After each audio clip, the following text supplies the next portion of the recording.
You have taken us from a country seeking a voice on a global platforms to a nation that now creates the global platforms. The Solar Alliance platform, an initiative you conceptualized, and your leadership at the G20 platform set a benchmark for a more inclusive world order. Adding the Global South to the G20 is a defining moment in our modern history. Honorable Prime Minister, you don't just predict the future, you shape it. You have reoriented India to become the world's fastest growing nation and position her as the global social champion driven by the two philosophies of Vasudhaiva Kutumbakam and a Vishwaguru. And the best is yet to come. With your foresight in harnessing India's youth to build a Viksit Bharat and make India a fully developed nation by 2047, you have ensured that the India of today is poised to shape the global future of tomorrow. Honorable Chief Minister, at the previous summit, I announced our investment of over rupees 55,000 crores by 2025. We have already surpassed rupees 50,000 crore across the various sectors I had promised and have vastly exceeded our target of 25,000 direct and indirect jobs. Today, I commit to further investments. We are constructing the world's largest green energy park in Khavda district, Kutch, generating 30 gigawatt of our renewable energy over 725 square kilometers. Even visible is from space. We are expanding the green supply chain for an Atmanirbhar Bharat and creating the largest integrated renewable energy ecosystems. This includes solar panels, wind turbines, hydrogen electrolyzers, green ammonia, PVC, and expansion in copper and cement projects. Over the next 5 years, the Adani Group will invest over rupees 2 lakhs crore in Gujarat, thereby creating over 100,000 direct and indirect jobs. I am grateful for your support. It is my commitment that I will do my part to contribute to a Viksit Gujarat. Thank you. Jai Jai Garvi Gujarat. Jai Hind. Thank you very much, sir. We would now like to invite Mr. Jeffrey Chen, Global CEO, Simtech, South Korea.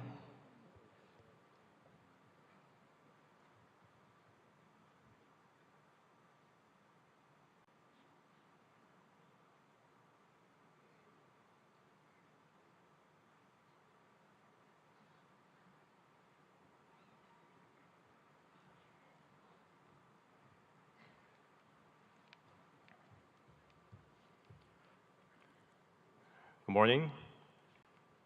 Thank you, Honorable Prime Minister, Head of State, Government, Union and State Ministers, senior officials of Government of India, and the State Government of Gujarat for hosting Vibrant Gujarat Global Summit 2024. It is my great honor to participate in this event and given the opportunity to interact with global and national industry leaders and other distinguished guests.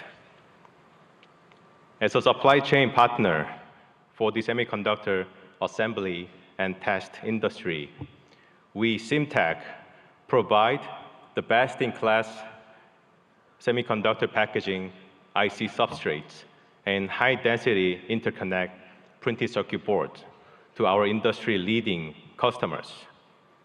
We are very excited to to share our own angle to the India project as a co-location investment. Following our major customer, Micron's project in the state of Gujarat. I would like to emphasize that this is not our first time supporting our key customers' supply chain network with co-location investment. We have already done our project with Micron in China more than 10 years ago. We have recently executed another project in Malaysia together.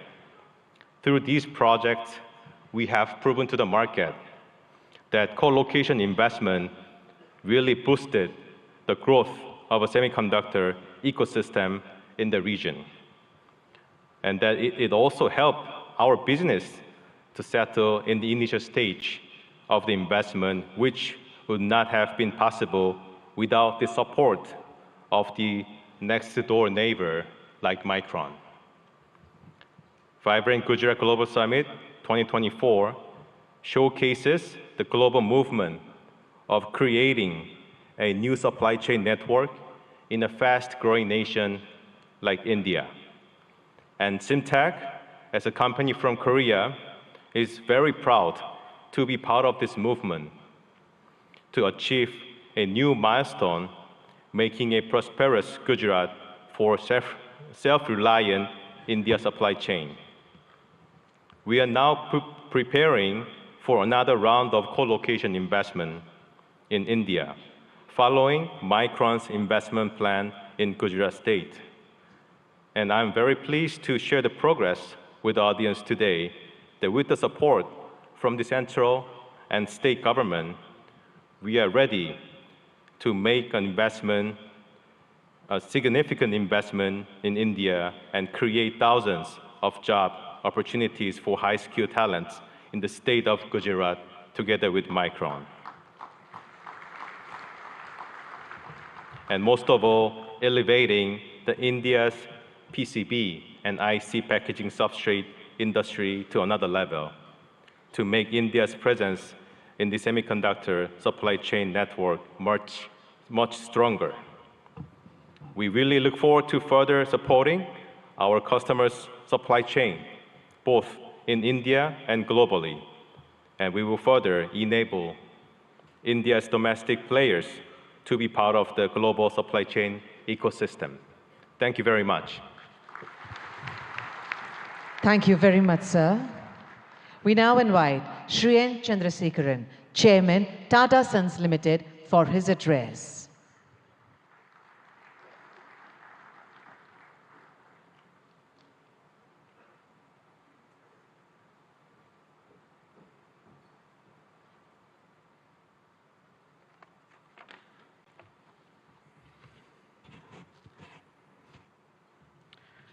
Honorable Prime Minister Shri Narendra Modi ji, Honorable Chief Minister Shri Bhupendra Bhai Patel ji, Governor of Gujarat, distinguished heads of states, ministers, ladies and gentlemen. It's truly a great privilege and honor to attend and share a few thoughts on the 10th edition of Vibrant Gujarat Global Summit.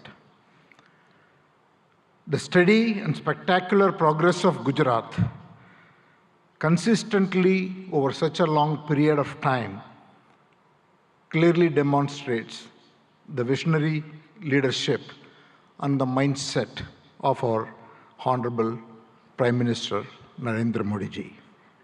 Thank you, sir, for your leadership to Gujarat and to the whole country and to all of us. The impact of economic development has also resulted in tremendous social development. Gujarat clearly has established itself as the gateway to the future. For the Tata Group, Gujarat is a very special place.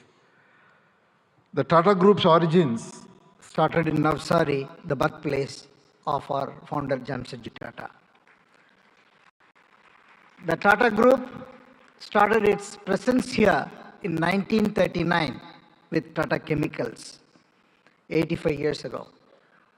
Today, 21 of our Tata Group companies have a very strong presence, from Tata Power, Tata Motors, Tata Consultancy, our defense company Advanced Systems, Hotel, Tata Steel, and all our retail companies, and Air India, and many other companies. The group employs over 50,000 people in the state of Gujarat. Recently, we have made significant commitments to expand our presence in the state of Gujarat. Sanand is becoming home for all our electric vehicles technology. We expanded the footprint in Sanand with additional capacity so that we can meet the growing demands of the electric vehicles. We concluded and are about to launch the building of a huge gigafactory for 20 gigawatts of lithium-ion batteries in Sanand. The project should start construction in the next couple of months. Then we also are building the C-295 defense aircrafts, initially in Vadodara and then in Dholera, and that work is going on full swing. The Tata Group has also made a commitment and is on the verge of concluding and announcing a huge semiconductor fab in Dholera. And we are about to complete these negotiations and start in 2024. In addition to that, the Tata Group is also building, in partnership with the Government of India and Gujarat government, an Indian Institute of Skills Institute, which will be constructed over 3.2 lakh square feet and should be fully operational and will train more than 25,000 professionals every year, primarily in advanced manufacturing, electric vehicles, advanced electronics, and then hospitality.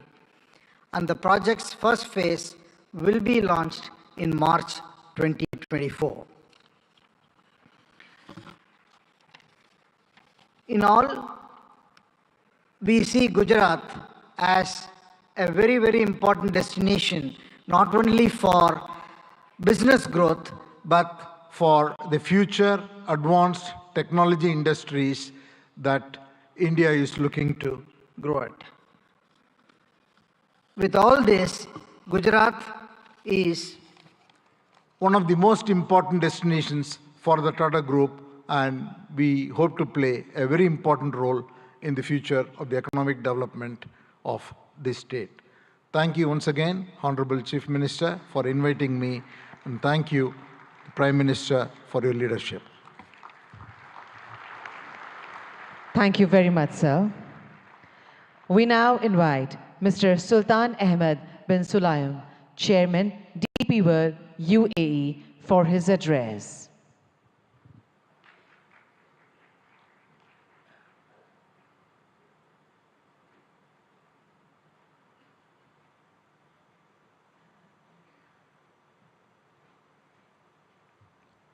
Honorable Minister Shri Narendra Modi, Honorable Chief Minister of Gujarat Shri Bhupendra Patel, dignitaries of Government of India, UAE, and partner countries. Distinguished guests, good morning. It's a great honor and a privilege to address the inaugural session of the 10th edition of the Vibrant Gujarat Global Summit. It is heartening to see Honorable Prime Minister Modi's vision of Vibrant Gujarat became a reality.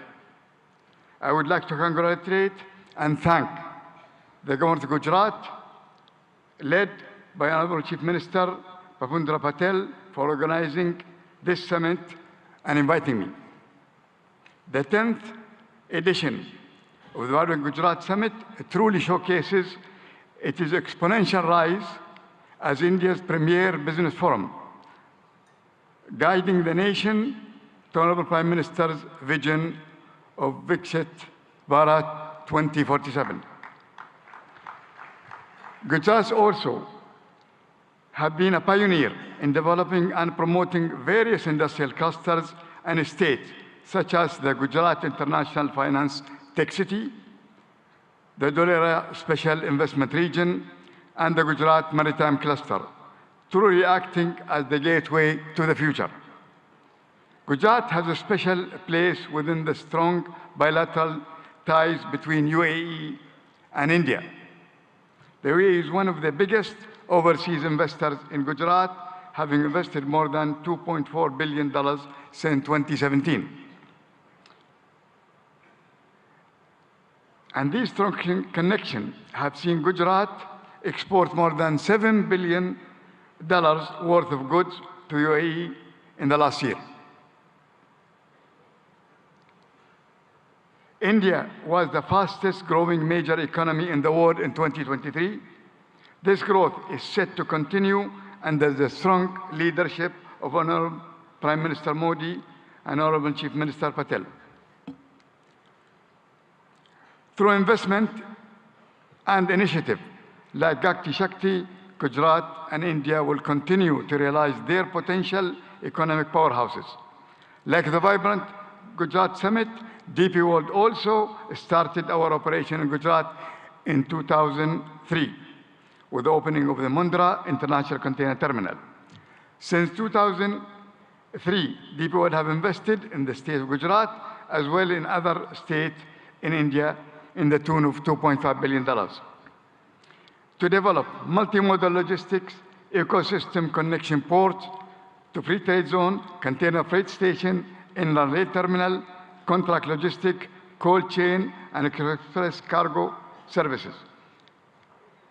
DP World is planning in the next 3 years to invest, in addition to that, $3 billion. We will continue to support Gujarat economy by building state-of-the-art container terminal at Kandla with a capacity of 2 million containers. Looking ahead, we foresee deeper trade, employment, and cultural collaboration between India and UAE. DP World has signed strategic memorandum of understanding with the government of Gujarat on the sideline of the summit, which reiterates our commitment to the state of Gujarat and India. We are proud to partner with the government for the development of India's logistics sector, and we will continue to support the manufacturing industries of Gujarat and the rest of India to make India goods globally competitive and accessible. I am grateful to the government of Gujarat and to the organizer for inviting me to this summit, and I am certain that the 10th edition of Vibrant Gujarat will set new benchmarks for success for years to come. Thank you very much. Thank you very much, sir. We now invite Mr. Shankar Trivedi, Senior Vice President, NVIDIA Global Field Operations, for his address.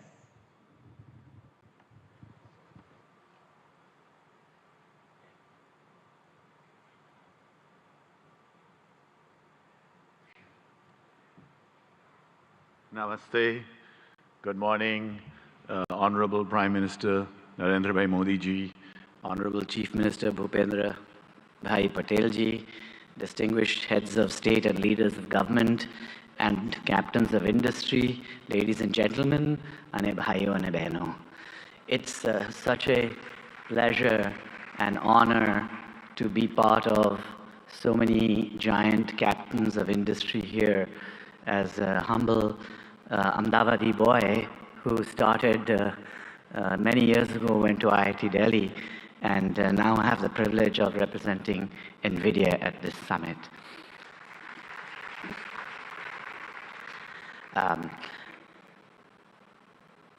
Generative AI is going to change the way we work, the way we do business, the way we govern, the way we live.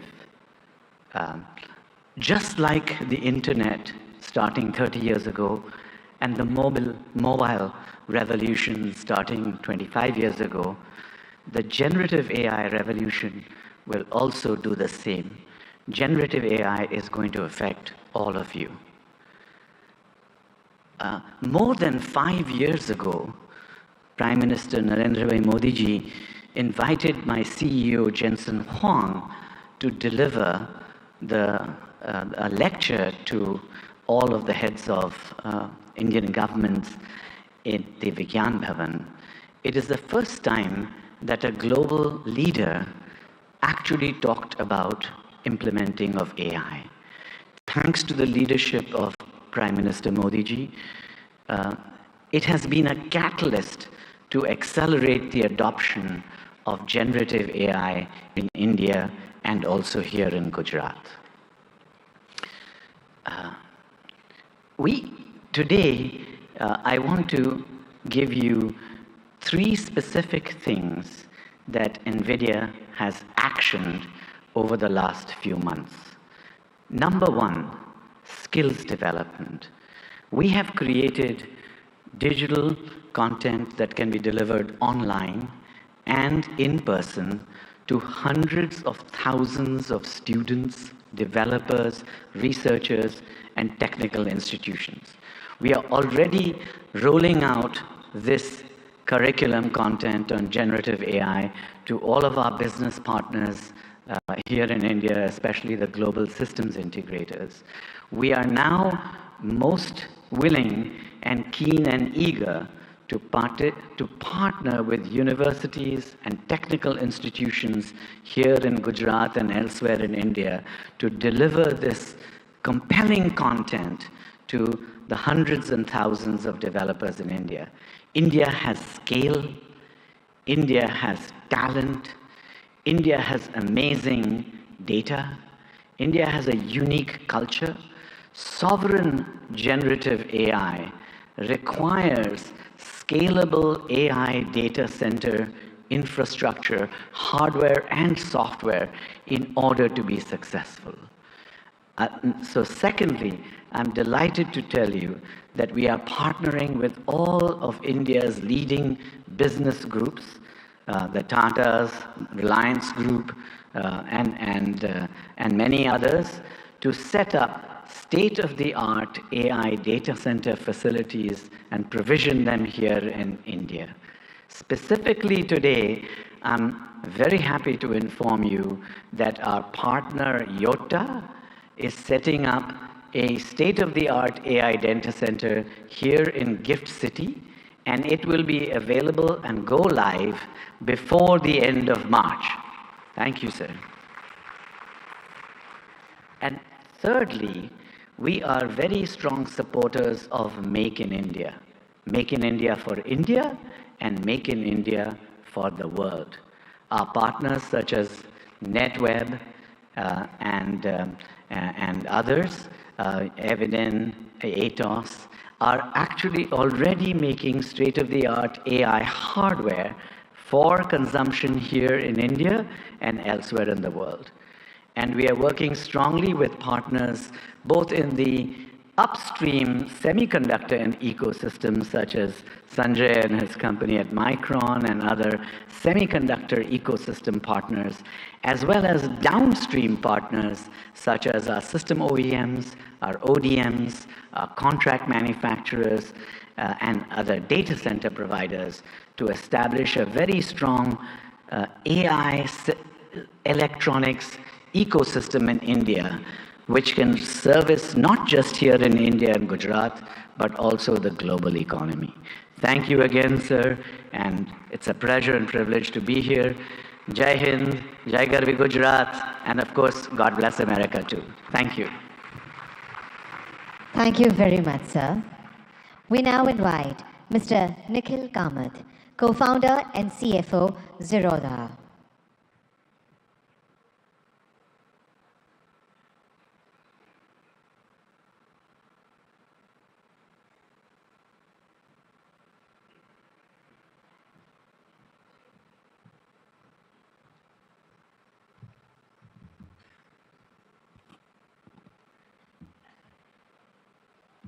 I only have 3 minutes today, so I won't waste too much time by talking about me or setting context. Picture a 17-year-old boy, a school dropout in Bangalore from 20 years ago, not particularly smart, not too educated, and no capital at hand. Bangalore from 20 years ago was a lot quieter, greener, without the vibrance that one might associate with Bangalore today. The fact that I'm able to stand here today in front of all of you, people I have idolized for so long, that opportunity to me has been incredible, and that to me is the India story. I often hear people talking about what India could be 10 years from now, what needs to change, or the fact that we will arrive in 10 years, in 5 years, or a certain period of time from today. I think we are standing too close to the trees and not seeing the forest, because the India I am in today, that is the India that, to me, has already arrived.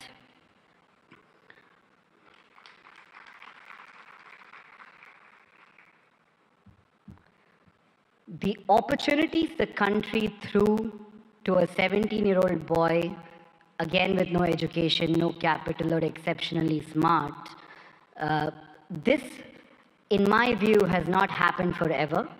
The last 10 years have been incredible, and I'm not the only exception here in India. There are many other exceptions like me. We all hang out. We call this the startup ecosystem of India.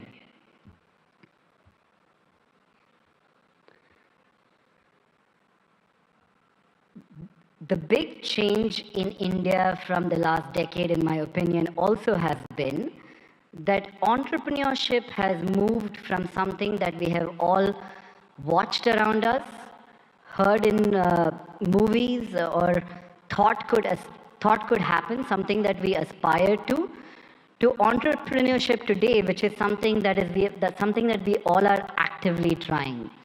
You could take an example of this being a housewife watching Shark Tank, a small-time shoe salesman selling online on Flipkart.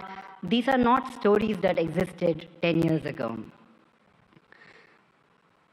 To that one man in the audience here today, who in my opinion has facilitated the stable ecosystem for people like me to thrive, and millions of other who we call the youth of India to thrive, I would like to say thank you, Modi ji, for having created this ecosystem for all of us.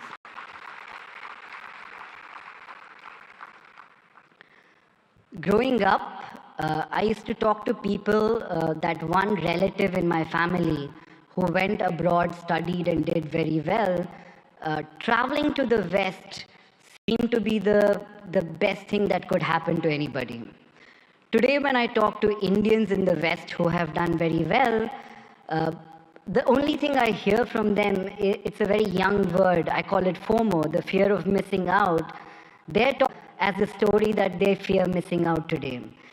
That change which has happened in the last 10 years is so evident to see that it makes me feel proud. It makes me feel like I'm in the right place at the right time, and that place today is India.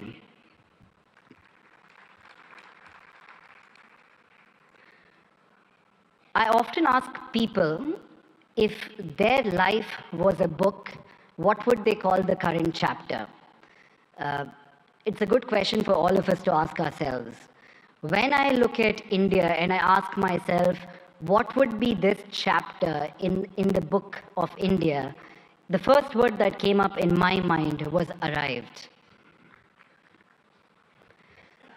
And finally, as I stand here in a room full of politicians, diplomats, dignitaries, mentors, I don't look upon this ecosystem as potential, as the way I'm looking at this today is we're all potential partners in a story that could change the global economic landscape today, and that story is India. And to all the foreign investors here, India is seemingly looking like the coolest party in town. I think what you need to be aware of is if you arrive too late, you might not get in. So I'd like to thank everybody, thank Modi ji for this opportunity. Thank you, everyone. Thank you very much, sir. Today we have with us dignitaries from a number of countries. We would like to invite them to share their thoughts with us today.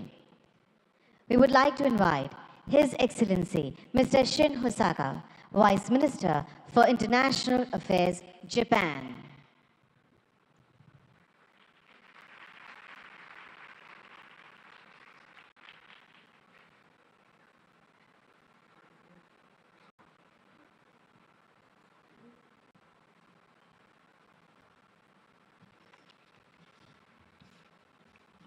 Namaskar. Good morning. Honorable Prime Minister Narendra Modi, Honorable Chief Minister of Gujarat, Bhupendra Patel, distinguished guests, all the delegates in attendance, my name is Shin Hosaka, Vice Minister for International Affairs of the Ministry of Economy, Trade and Industry of Japan, or METI for short. First of all, on behalf of the Japanese government, I'd like to express our gratitude to Prime Minister Modi for the letter to our Prime Minister Kishida expressing his condolences regarding the large earthquake January 1st in the Noto region in Japan. Thank you very much. Well, thank you for graciously inviting me to Vibrant Gujarat 2024. It's a great honor to have a speech in this Sunday event. With the world facing multiple crises that include natural disasters, climate change, and geopolitical tensions, firm international cooperation for addressing challenges on a global scale is taking on greater importance. I wish to express my admiration for the formidable leadership of Prime Minister Modi, who, despite such difficult circumstances, has successfully upheld India's great responsibility of the G20 presidency and continued to tackle the promotion of economic cooperation among the global South nations and the resolution of other challenges on a worldwide scale. India and Japan are special strategic global partners bound by the universal values of freedom, democracy, human rights, and rule of law that we have shared over our long history of exchange. Being that we are at such global turning point, I firmly feel that more than ever, the strengthening of relations between India and Japan in the economic sector is imperative for the sake of carving out a sustainable, peaceful future.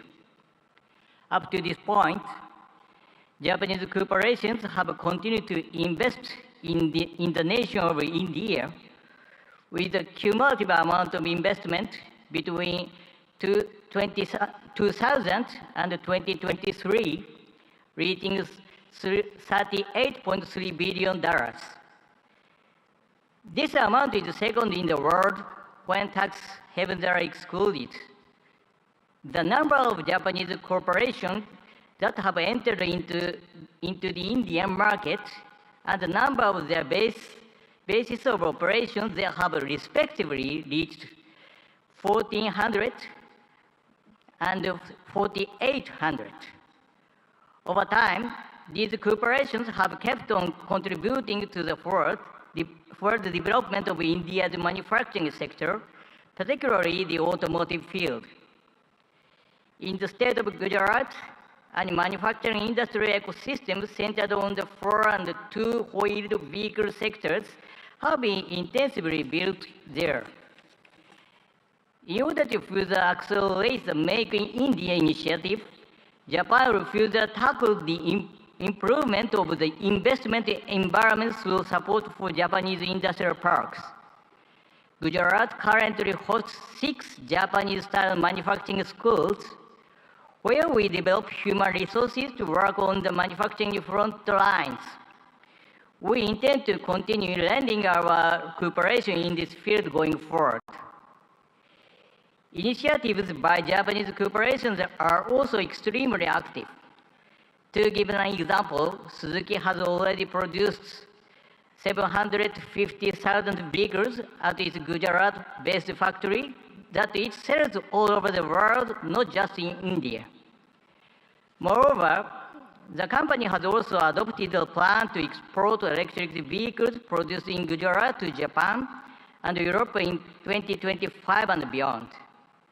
I feel deep gratitude toward the Indian Gujarat governments for their cooperation for so long.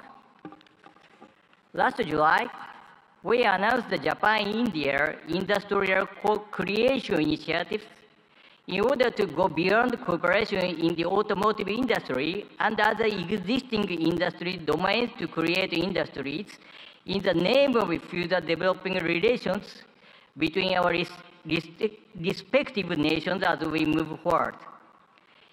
In the semiconductor, hydrogen green, and digital domains in particular, METE is carrying out preparation to proactively assist with business development in India. For cooperation surrounding semiconductors, in July 2023, we executed the Japan-India Semiconductor Supply Chain Partnership and launched a policy dialogue. Last November, we promptly held our first meeting of that partnership, which had over 100 individuals representing Japanese semiconductor-related enterprises in attendance. This time, as well, we carefully selected some semiconductor corporations with considerable potential to contribute to India and asked them to accompany us here. We hope to go beyond contribution to the establishment of semiconductor ecosystem in India in the form of developing semiconductor manufacturing environment, improving the logistic environment, and developing semiconductor human capital. For the hydrogen domains as well, we are providing support for attracting Japanese cooperation to India and lowering the initial risk associated with the start of operations in order to accelerate cooperation with the nation. In fact, world-leading equipment such as water electricity systems and ammonia mixed combustion burners is in the process of being introduced in India. In addition, METE will enact budgetary measures of $200 million for the purpose of accelerating economic cooperation with India. Our hope is to develop concrete projects through these funds towards the future. The concept of Vibrant Gujarat 2024 is gateway to the future. Let Japan, with its accumulation of technology, and India, whose growth is just beginning, join hands in driving forward international society and carving out the future of the world. I will close my speech with the pledge of cooperation as a representative of Japan, India's best friend. Thank you for being such an attentive audience. Thank you very much. Thank you very much, sir. We now invite His Excellency Mr. Ibrahim Yusuf Al Mubarak, Assistant Minister of Investment, Kingdom of Saudi Arabia, for his address.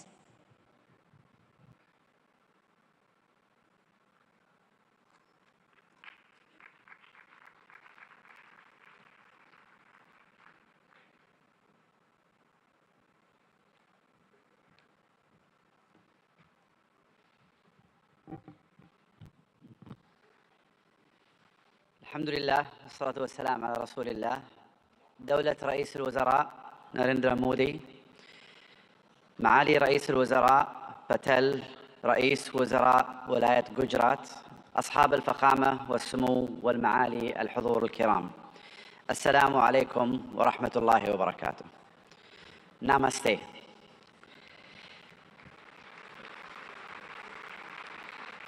يشرفني الانضمام إليكم هنا في ولاية جوجرات، والتي تجمع اليوم قادة حكومات وقطاع الأعمال والاستثمار من جميع أنحاء العالم، وأنقل لكم تحيات مولاي خادم الحرمين الشريفين الملك سلمان بن عبد العزيز آل سعود، وسمو سيدي ولي العهد ورئيس مجلس الوزراء الأمير محمد بن سلمان إلى حكومة الهند بقيادة دولة الرئيس مودي، لاستضافتها لهذه النسخة العاشرة من قمة جوجرات العالمية النابضة بالحياة. اسمحوا لنا بداية أن نشيد برحلة الهند الاقتصادية المبهرة، والتي وصلت بالهند إلى المرتبة الخامسة على مستوى العالم من حيث الاقتصاد والاستثمار الأجنبي المباشر. كما نهنئكم على رئاستكم الناجحة لمجموعة العشرين كصوت للاقتصادات الناشئة، وهو مما يهمنا بالتأكيد كعضو في مجموعة العشرين، إضافة إلى أننا نفخر بانضمامنا إلى البريكس في هذا العام. منذ أن انطلقت رؤية المملكة 2030 قبل ما يقارب 8 سنوات، ارتفع ناتجنا المحلي بنسبة 66%، وتضاعف استثمارنا الأجنبي المباشر 4 مرات، ونحن على بعد نقطة واحدة فقط من هدفنا المتمثل أن تصبح المملكة العربية السعودية أحد أكبر 15 اقتصاداً في العالم بنهاية هذا العقد بإذن الله. إن مكانة المملكة كشريك استثماري في البنى التحتية التقليدية والطاقة في القرن العشرين تتجاوز ذلك، لتشمل القطاعات الصناعية والخدمية في القرن الحادي والعشرين، مثل السياحة والثقافة والنقل والطاقة المتجددة وتقنية المعلومات والاتصالات والمدن والمصانع الذكية، بالإضافة إلى البناء والنفط والغاز. إضافة إلى أن أصول صندوق الاستثمارات العامة السعودي تجاوزت 700 مليار ريال، كما يحتل سوق الأسهم في المملكة المرتبة التاسعة عالمياً، بعد أن صعد من المرتبة 25 في عام 2016، وقد بلغت الشركات المدرجة في السوق السعودي أكثر من 200 شركة، ويشاركنا اليوم مجموعة من هذه الشركات. إن مشاريع المملكة تعد فريدة من نوعها من حيث النطاق والطموح، لأنها تمثل بعضا من أكبر المشاريع المستقلة على مستوى العالم، وتوفر للمستثمرين فرصة استثنائية لإعادة تعريف الصناعات والحصول على حصة في السوق، ومنها نيوم، مشروع البحر الأحمر، القدية والعلا، ومشروع بوابة الدرعية وغيرها من المشاريع. وخلال هذه القمة ستتاح لكم الفرصة لمعرفة المزيد مباشرة من الأشخاص الذين صمموا هذه المشاريع وقادوها منذ البدايات. أصحاب الفخامة والسمو والمعالي الحضور الكريم، إن المملكة العربية السعودية لا تشترك مع الهند في المصالح الاستراتيجية فحسب، بل تشتركان أيضاً في طموحات مماثلة تشمل التحول الرقمي والابتكار والدفاع والفضاء. كما تفخر المملكة بكونها جزءاً من الاتفاقية التاريخية والتي تم الإعلان عنها على هامش قمة مجموعة العشرين المثمرة التي عقدتها الهند في سبتمبر الماضي، وهي اتفاقية إنشاء ممر اقتصادي يربط الهند والشرق الأوسط وأوروبا بالسكك الحديدية وخطوط الموانئ وخطوط الأنابيب، كذلك مثل كابلات البيانات والهيدروجين والكهرباء، مما سيعزز بإذن الله سلاسل الإمداد والتوريد في جميع أنحاء العالم، مع خلق فرص استثمارية غير مسبوقة في المملكة والهند والدول الشريكة الأخرى. في الختام أشكر مضيفين الكرام جميعاً على استضافتنا، ونسأل الله بهذه القمة التوفيق والنجاح، وأشكركم جميعاً على اهتمامكم وحسن الاستماع. شكراً جزيلاً، والسلام عليكم ورحمة الله وبركاته. Thank you very much, sir. We now invite Lord Tariq Ahmed, Minister of State, Middle East, North Africa, South Asia, United Nations and the Commonwealth, UK, for his address.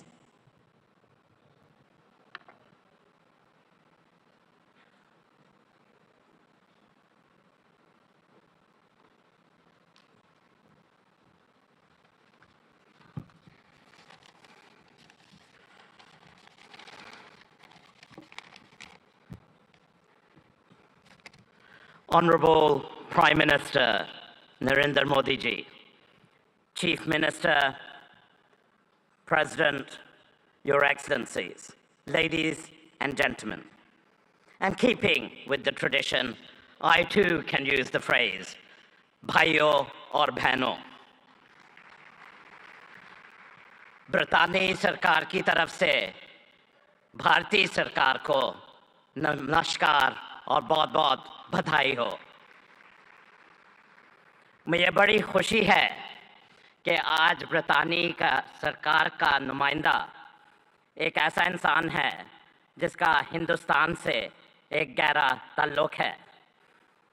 Prime Minister Modi ji, you defined the living bridge between our United Kingdom and India.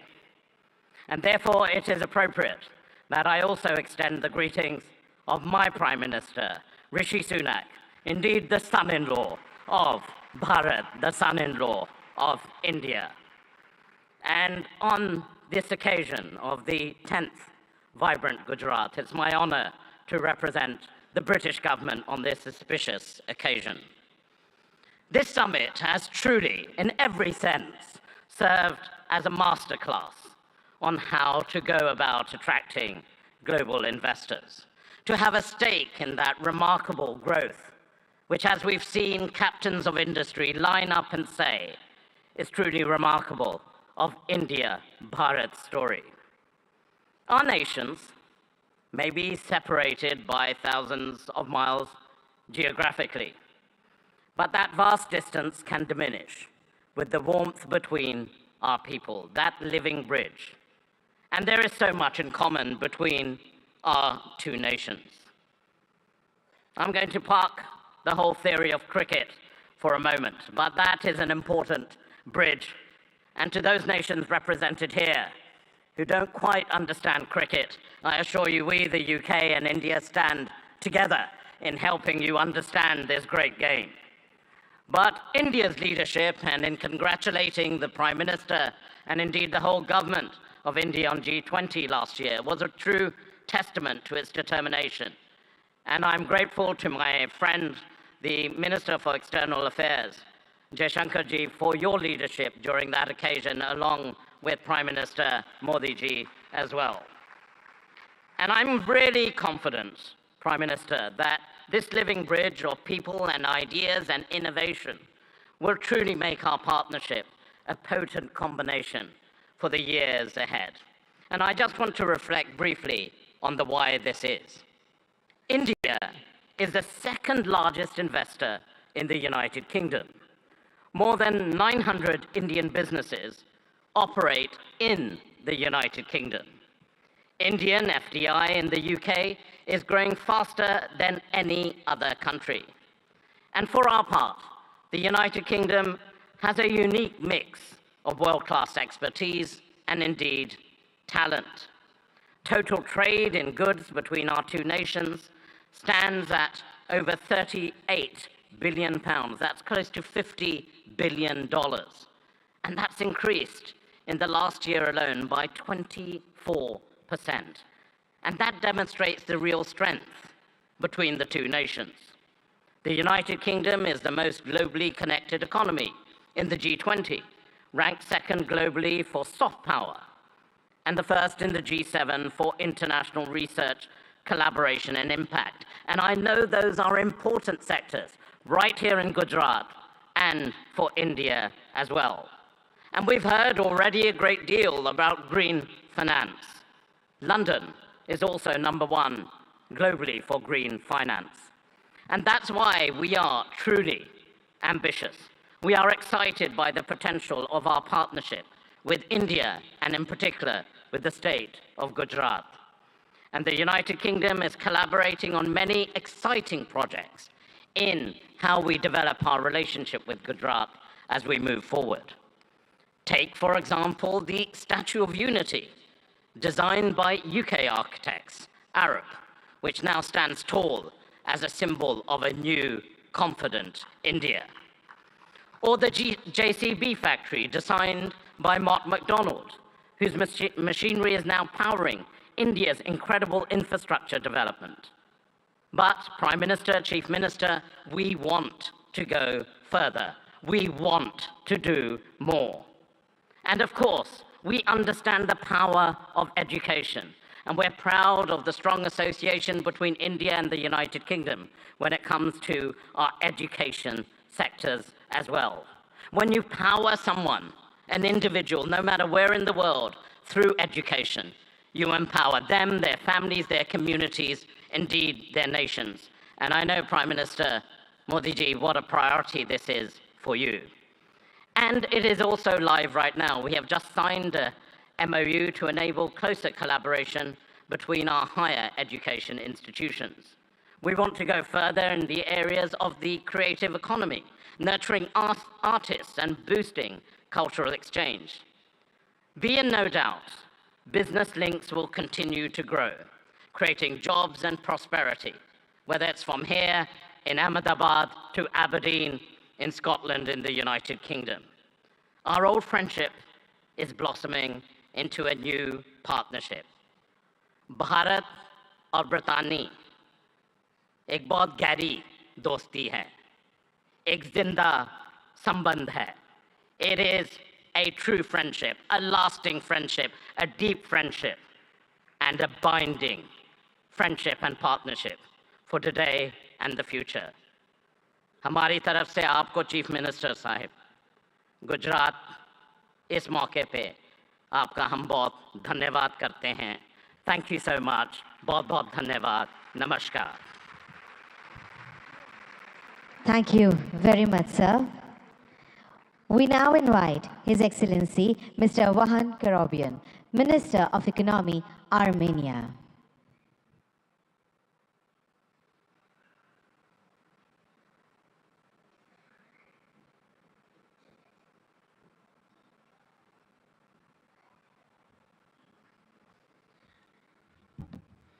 Honorable Excellency Prime Minister Shri Narendra Modi, Honorable Chief Minister of Gujarat Bhupendra Bhai Patel, Excellencies, distinguished guests, ladies and gentlemen. Welcome to the vibrant Gujarat 10th Global Summit. As Minister of Economy of Armenia, I'm delighted to share the remarkable strides of our nation has made, especially in the realm of technology, trade and investment. Our economy is doubled in 3-year time, and economic boom has not only reshaped our domestic landscape, but also positioned Armenia as the most advanced economy within the Caucasus and Eurasian Economic Union. In the burgeoning tech sector, dynamic trade environment and attractive investment opportunities in Armenia have drawn global attention. Our commitment to continuously improving a business-friendly environment is evident in our progressive policies, which have been instrumental in catalyzing growth and innovation. For example, with our good friends from United Arab Emirates, we managed to increase our mutual trade by 10 times to $2 billion in just 2-3 years, building firm trade bridges between different fragments of the world economy. A pivotal aspect of our economic narrative is the increasing movement of trade and investments between India and Armenia. This bilateral investment flow is a testament to the deepening economic ties between our nations. It's heartening to see Armenian investments finding a fertile ground in India, and likewise, Indian investments flourishing in Armenia. We see investments in high-tech manufacturing, metallurgy, mining, jewelry and diamond cutting, and other sectors. Armenia may also contribute to semiconductor efforts of Gujarat and India, especially in R&D services. We have homed R&D centers for several semiconductor companies, such as Cisco, Microchip Technology, AMD, Siemens, NVIDIA, Synopsys, and others. Given this promising potential, it's crucial for both the Armenian and Indian governments to further encourage and develop this mutual trade, logistics, and investment opportunities. By doing so, we can unlock new avenues of collaboration, foster innovation, and pave the way for a prosperous future. Armenia's strategic position within the Eurasian Economic Union opens up additional prospects. Leveraging this position can benefit businesses looking to tap into the expansive Eurasian market, facilitating industrial development, trade, logistics, and joint ventures. Honorable Prime Minister, recently, Prime Minister of Armenia announced Crossroads of Peace project that is aimed to strengthen logistics and economic connectivity across the region. As we convene at this summit, I offer you to explore the logistics opportunities to connect India and Europe via Iran's Chabahar, Armenia, and Georgia. This multimodal transport route, which is under development now, may become a competitive linkage between Europe or Eurasia and India. For centuries, Armenian traders were actively engaged in trade between India and Europe. Let's strengthen our ties again, embark on new ventures, and march towards a future marked by shared success and mutual growth. Thank you for the honor of presenting Armenia at this prestigious summit. Together, let's build a framework for sustained cooperation and mutual investments that benefits both our great nations and the region as a whole. Let's build the gateway to the future. Thank you. Thank you very much, sir. We now invite His Excellency, Mr. Teeth Risalo, Minister of Economic Affairs and Information Technology, Estonia.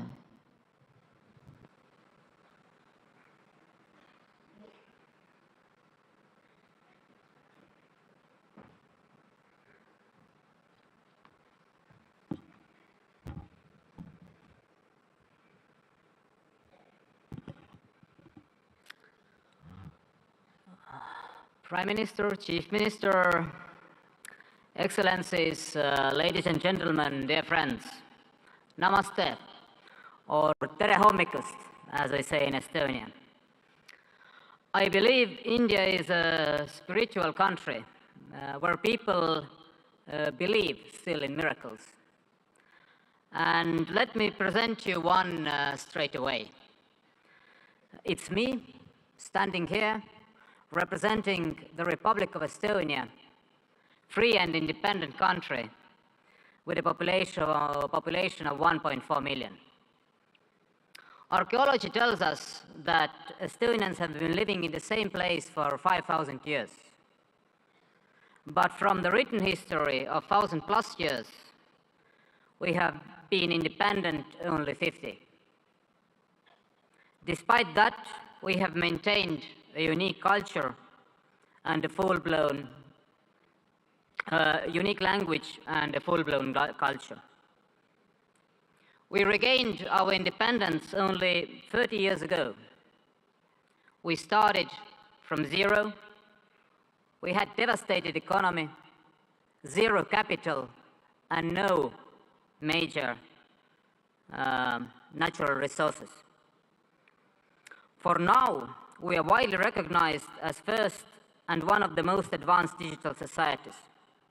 Estonia is a global leader in harnessing the power of technology for its citizens. But the truth is, miracles just don't happen. You have to work hard to arouse them. And that's why we are here, to work together with nations and regions who share the same values: democracy, rule of law, market economy, drive forward. India certainly has instrumental role to play that those values prevail globally. You have proved it repeatedly, most recently with the excellent execution of the G20 presidency. Thank you again, Prime Minister Modi, for the leadership. Estonia is ready to work with you and offer our best knowledge on digital public goods, on e-governance, cybersecurity, green tech, educational technology, and personal medicine. And we know India grows when the states grow. So we're happy to work on all this with Gujarat, because Gujarat means growth. And then, if we work hard, we know the reward. In the end, the truth alone trumps. Thank you. Hope for a good cooperation. Thank you very much, sir. We now invite His Excellency Mr. Riyad Mazzour, Honorable Minister of Industry and Commerce, Morocco, for his address.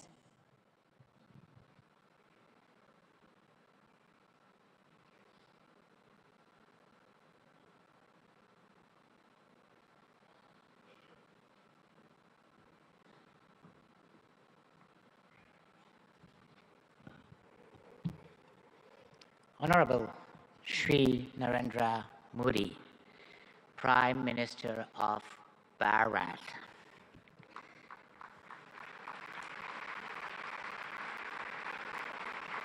Honorable Chief Minister of Gujarat, Shri Bhavendra Patel. Honorable Head of States, Chief of Governments, Ministers, Excellencies, ladies and gentlemen, it's my honor and distinct privilege to address this esteemed assembly at the 10th Vibrant Gujarat Global Summit, representing the Kingdom of Morocco. I'm deeply grateful for your gracious invitation extended to by the government of Bharat. This marks a significant milestone as Morocco proudly participate as a partner country for the second time in this globally acclaimed summit. This summit, an initiative that we owe you, Prime Minister Modi, that we owe to your leadership, stands as a beacon of opportunity, not only in fostering business projects, but also in fortifying the enduring bonds of cooperation and friendship that so splendidly unites Morocco and Bharat. The historical visit of our beloved King Mohammed VI to Bharat in 2015 and his meeting with you, Prime Minister, Honorable Prime Minister Modi, marked a new era in the cooperation between my country and Bharat, raising the level of bilateral relation to a strategic partnership. Even our beloved king at that time expressed his admiration for the Indian model, which has succeeded in emerging as one of the largest world economy. Let me comment on what has been said beforehand. Prime Minister Modi, you made Gujarat as an engine of growth for Bharat, but you made Bharat as the engine of growth of the world. Morocco, for its part, has also evolved positively, showing a regional leadership in advanced sectors, such as automotive, aerospace, semiconductor, and fertilizer industry, coupled with a significant transformation of historical sectors such as textile and agri-food. All sectors have been performing remarkably well despite successive crises, which confirm the undeniable success of the industry policy of Morocco, Gujarat, and Bharat. Since then, our two governments have worked tirelessly to achieve the objectives set. Today, there are almost 50 agreements and MOUs signed in various sectors. Today, there are also 45 Indian companies established in Morocco, while there were only 13 in 2015. Today, our exchanges have tripled from $1.4 billion to $4.2 billion. Today, Gujarat, India, has hosted the most important Moroccan investments in Asia. This is a testimony of the great momentum that had been injected into Moroccan-Indian bilateral relations, and I'm confident this will continue to grow as both of our nations share a commitment to economic growth, sustainable development, and mutual prosperities. Ladies and gentlemen, under the guidance of our beloved King, Morocco has embarked on a transformative journey, guided by a strategic development roadmap that has steered the nation towards openness and remarkable progress. In the face of supply shocks and succession of global crises, Morocco's resilience has been extraordinary, showcasing its agility to navigate through multifaceted challenges with innovative solutions. Indeed, our country's GDP has tripled in the last 20 years, and we multiplied our manufacturing export by 6 since 2000. Today, 87% of our export are manufactured products.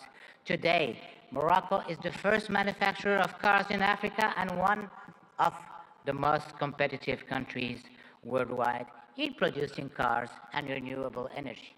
Well, the best and the most competitive country in producing cars is still Gujarat. Moreover, thanks to our ideal position as a continental and world-class hub, its free trade agreements giving access to more than 100 countries and 2.3 billion consumers, and its political and monetary stability, Morocco offers great opportunities for investors to settle.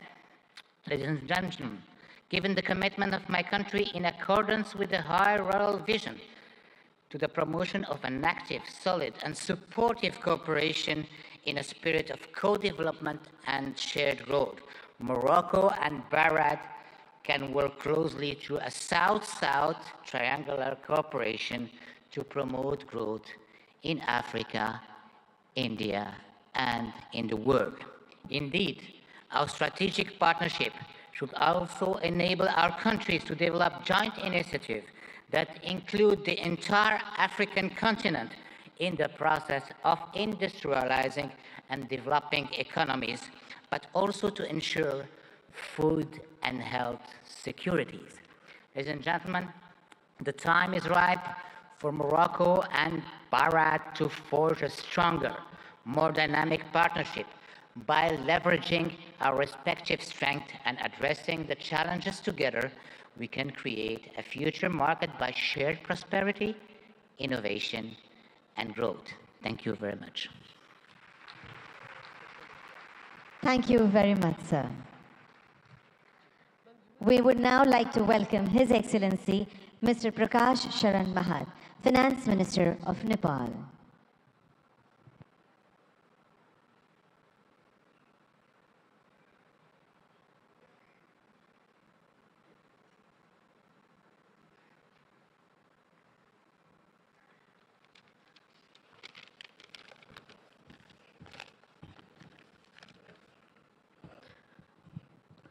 Right Honorable Prime Minister Sri Narendra Modi ji, Honorable Chief Minister of Gujarat Sri Bhupendra Bhai Patel ji, distinguished participants, ladies and gentlemen, warm greetings from Nepal. Namaskar, Namaste.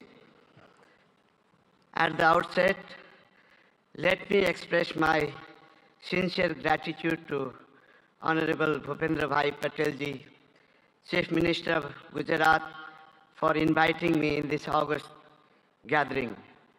I am deeply honored and privileged to be a part of this vibrant Gujarat Global Summit 2024.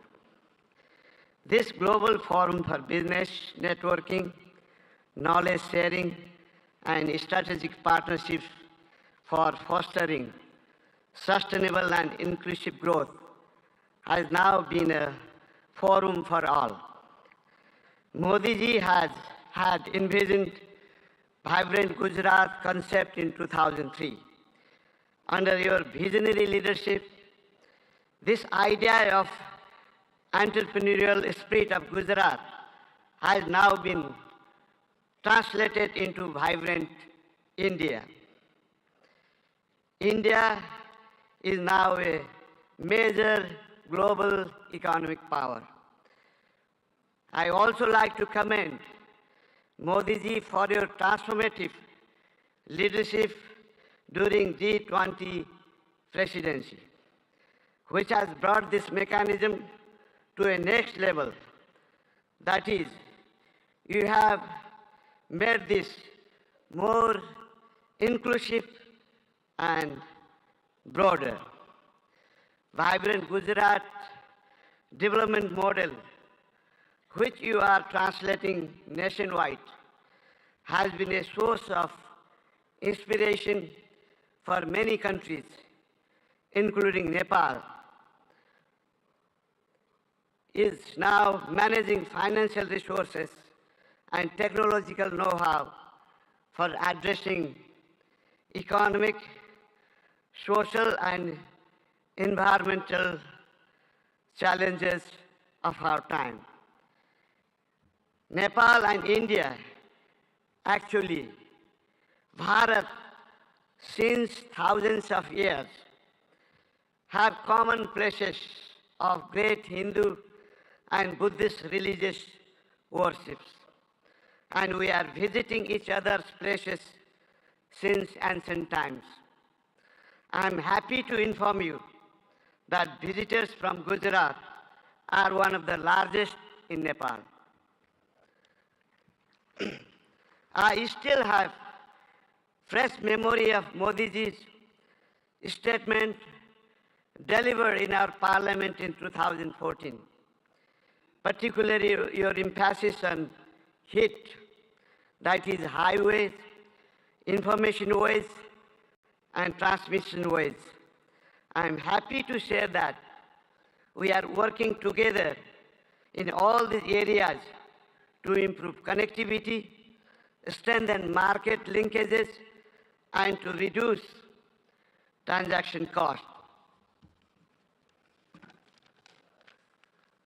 Recently, Nepal and India have signed a long-term power purchase agreement of exporting 10,000 megawatt of electricity to India over 10 years of time.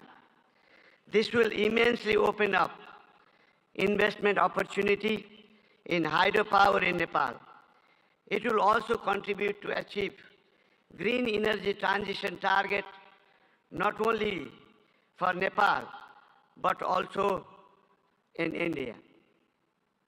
Situated between two global economic powers, Nepal has adopted liberal, market-oriented economic policy since the early 90s and is a member of several international organizations and multilateral agencies.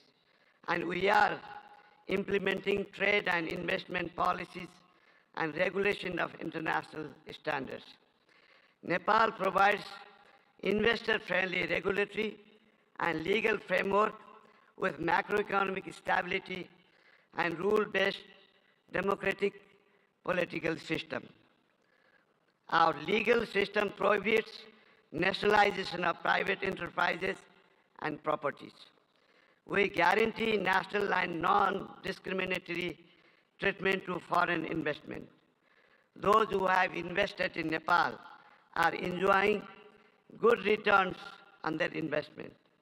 The abundant natural and educated human resources, together with potential domestic and export market, ensures attractive return for prospective investors. There are huge untapped investment opportunities in Nepal, in energy, tourism, agribusiness, and ICT. There are also other potential areas of investment such as health, education, manufacturing, construction, transportation, mining, banking, and financial services. Nepal is organizing investment summit in April 28 and 29 this year in Kathmandu.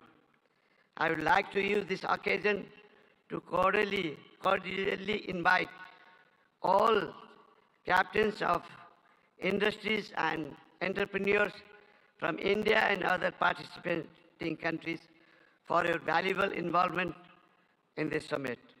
I hope your innovative business ideas and investment decisions will be a milestone for unlocking growth potential of Nepal. Once again, I would like to express my sincere thanks to the state government of Gujarat for providing me this opportunity to witness remarkable confluence of minds and energies in vibrant Gujarat Global Summit. I wish for the grand success of this summit. Thank you very much. Thank you very much, sir. We now invite His Excellency Mr. Tran Lu Quang, Deputy Prime Minister of the Socialist Republic of Vietnam, to deliver his address.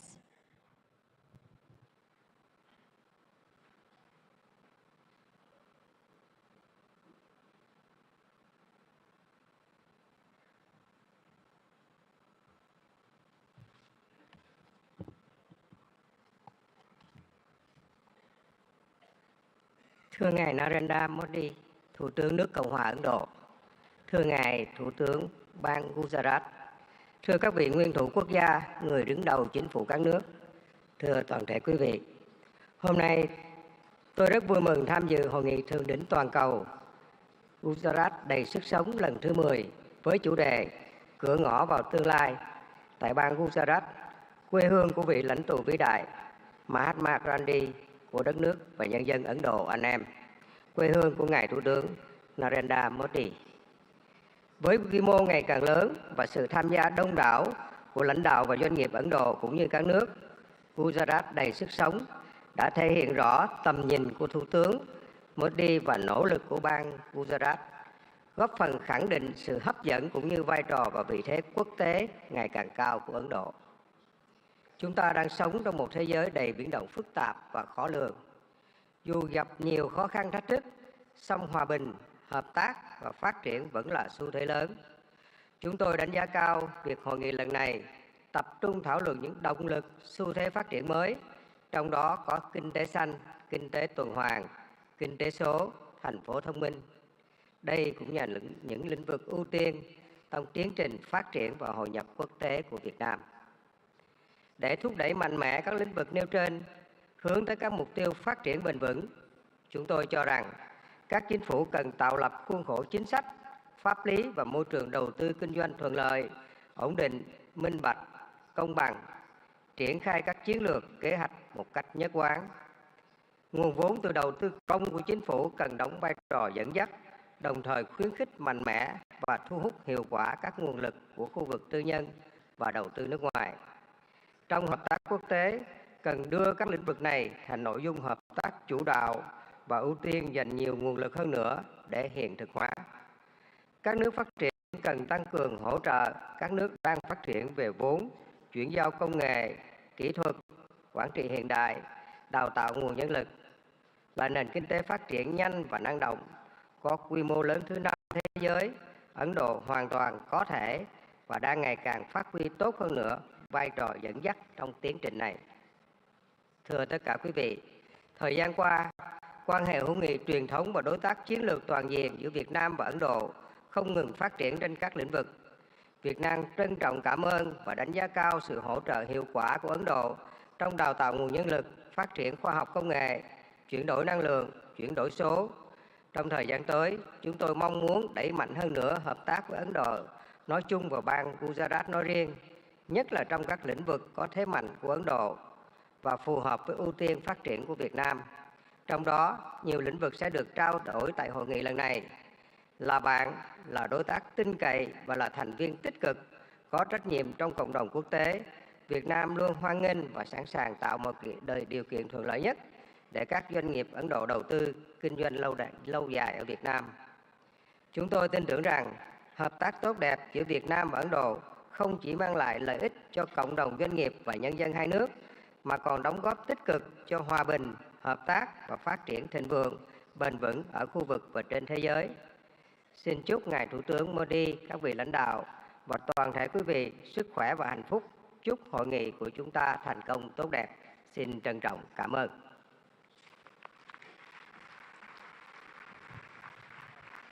Thank you very much, sir.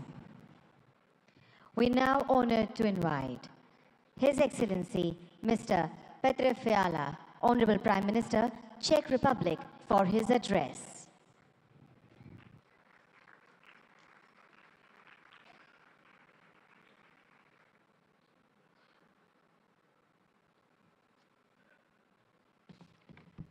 Honorable Prime Minister Modi, Chief Minister Patel, Presidents, Excellencies, ladies and gentlemen.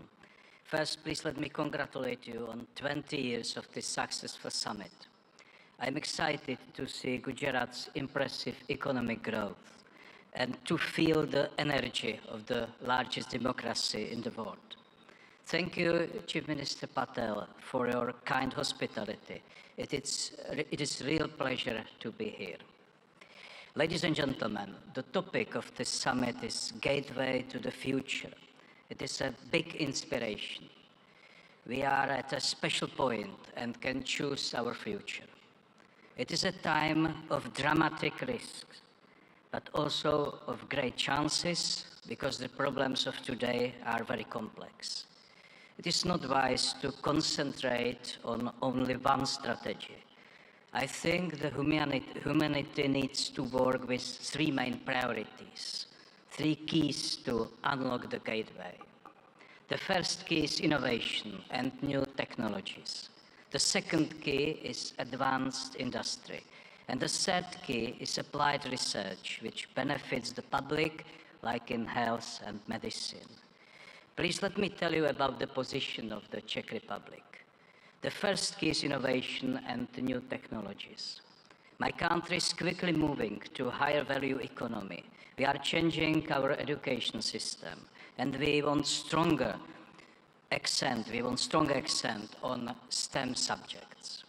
We also support innovation and partnership between universities, research institutions, and private sector. Maybe you know some innovative Czech brands.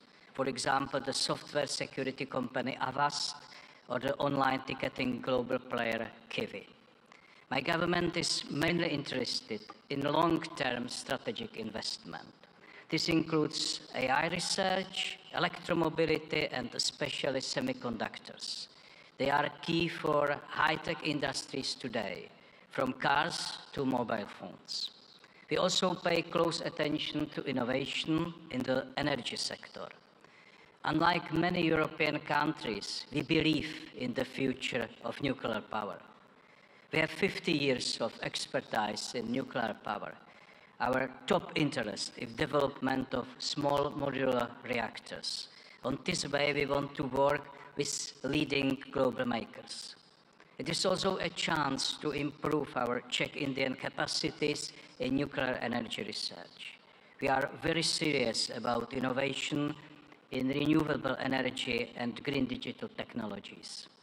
The goal is to have reliable, efficient, and sustainable energy.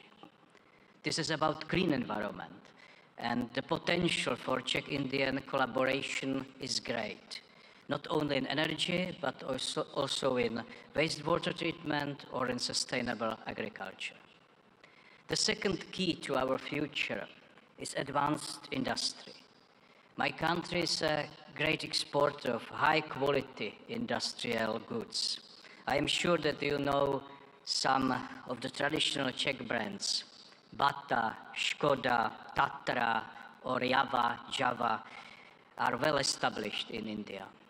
Our companies are leaders in land transport. Škoda Auto produces cars here and has a new logistics center in Pune. It can be active and make India e-mobility hub of tomorrow. We also have great railway cars makers. Czech companies build wheel sets here in India. And we offer solutions for cities, trams, hydrogen buses, or smart transport systems. We have many advanced companies in space industry. It is very strong in the Czech Republic. Their products are parts of rockets and satellites from the European Space Agency and others. Our aerospace and defense industry is always ready to help our friends in India. In all sectors of our industry, we are proud of traditional and new products and their quality. The third key is applied research in fields like healthcare and medicine. There are many major issues in public health: lifestyle diseases, sustainability of public health systems, and the new health dangers. COVID-19 is a typical example. It shows us the benefits of international cooperation, sharing results and experience, and fighting the virus faster than ever before. It also shows us the need to be prepared for other new dangers. In health and medical science, fast innovation can bring big benefits to people. Its importance will only increase. There are many bad demographic and lifestyle trends in the world today. And health and medical research is also a very important driver of future economic growth. I am very pleased that Czech Republic and Indian universities cooperate successfully in this area. Tomorrow I will visit the NIMS University in Jaipur. It has a strong focus on medical research and training of health professionals. It is an institution which applies experience of top Czech and Indian experts. Ladies and gentlemen, I briefly presented three areas, three keys which can unlock the gate to our future. With them, we have a chance for a sustainable future. It offers a better life for humanity. All of them are connected to science, technology, and innovation. This is intentional. I believe that knowledge is the most important factor for growth, well-being, and happiness. I am very happy that the partnership between India and the Czech Republic is based on this vision. We show this today together with Prime Minister Modi by endorsing our strategic partnership on innovation. The partnership covers many areas, including science, new technologies, energy, healthcare, or infrastructure. There is great potential in this joint statement. India and Czechia understand the role of innovation in solving the challenges of today. Our countries believe that the economy of the future will depend on deep cooperation. This gives me great hope that our partnership will bring concrete results for our peoples. Ladies and gentlemen, the future can bring many new problems, but we already know how to be prepared by focusing on skills and innovations and by working with trusted partners. I wish you a successful discussion and thank you.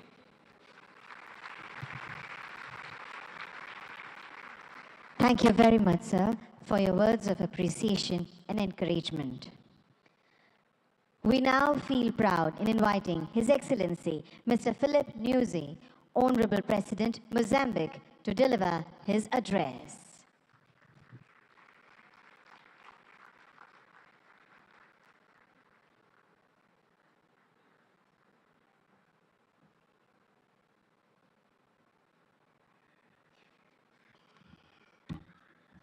Muito obrigado.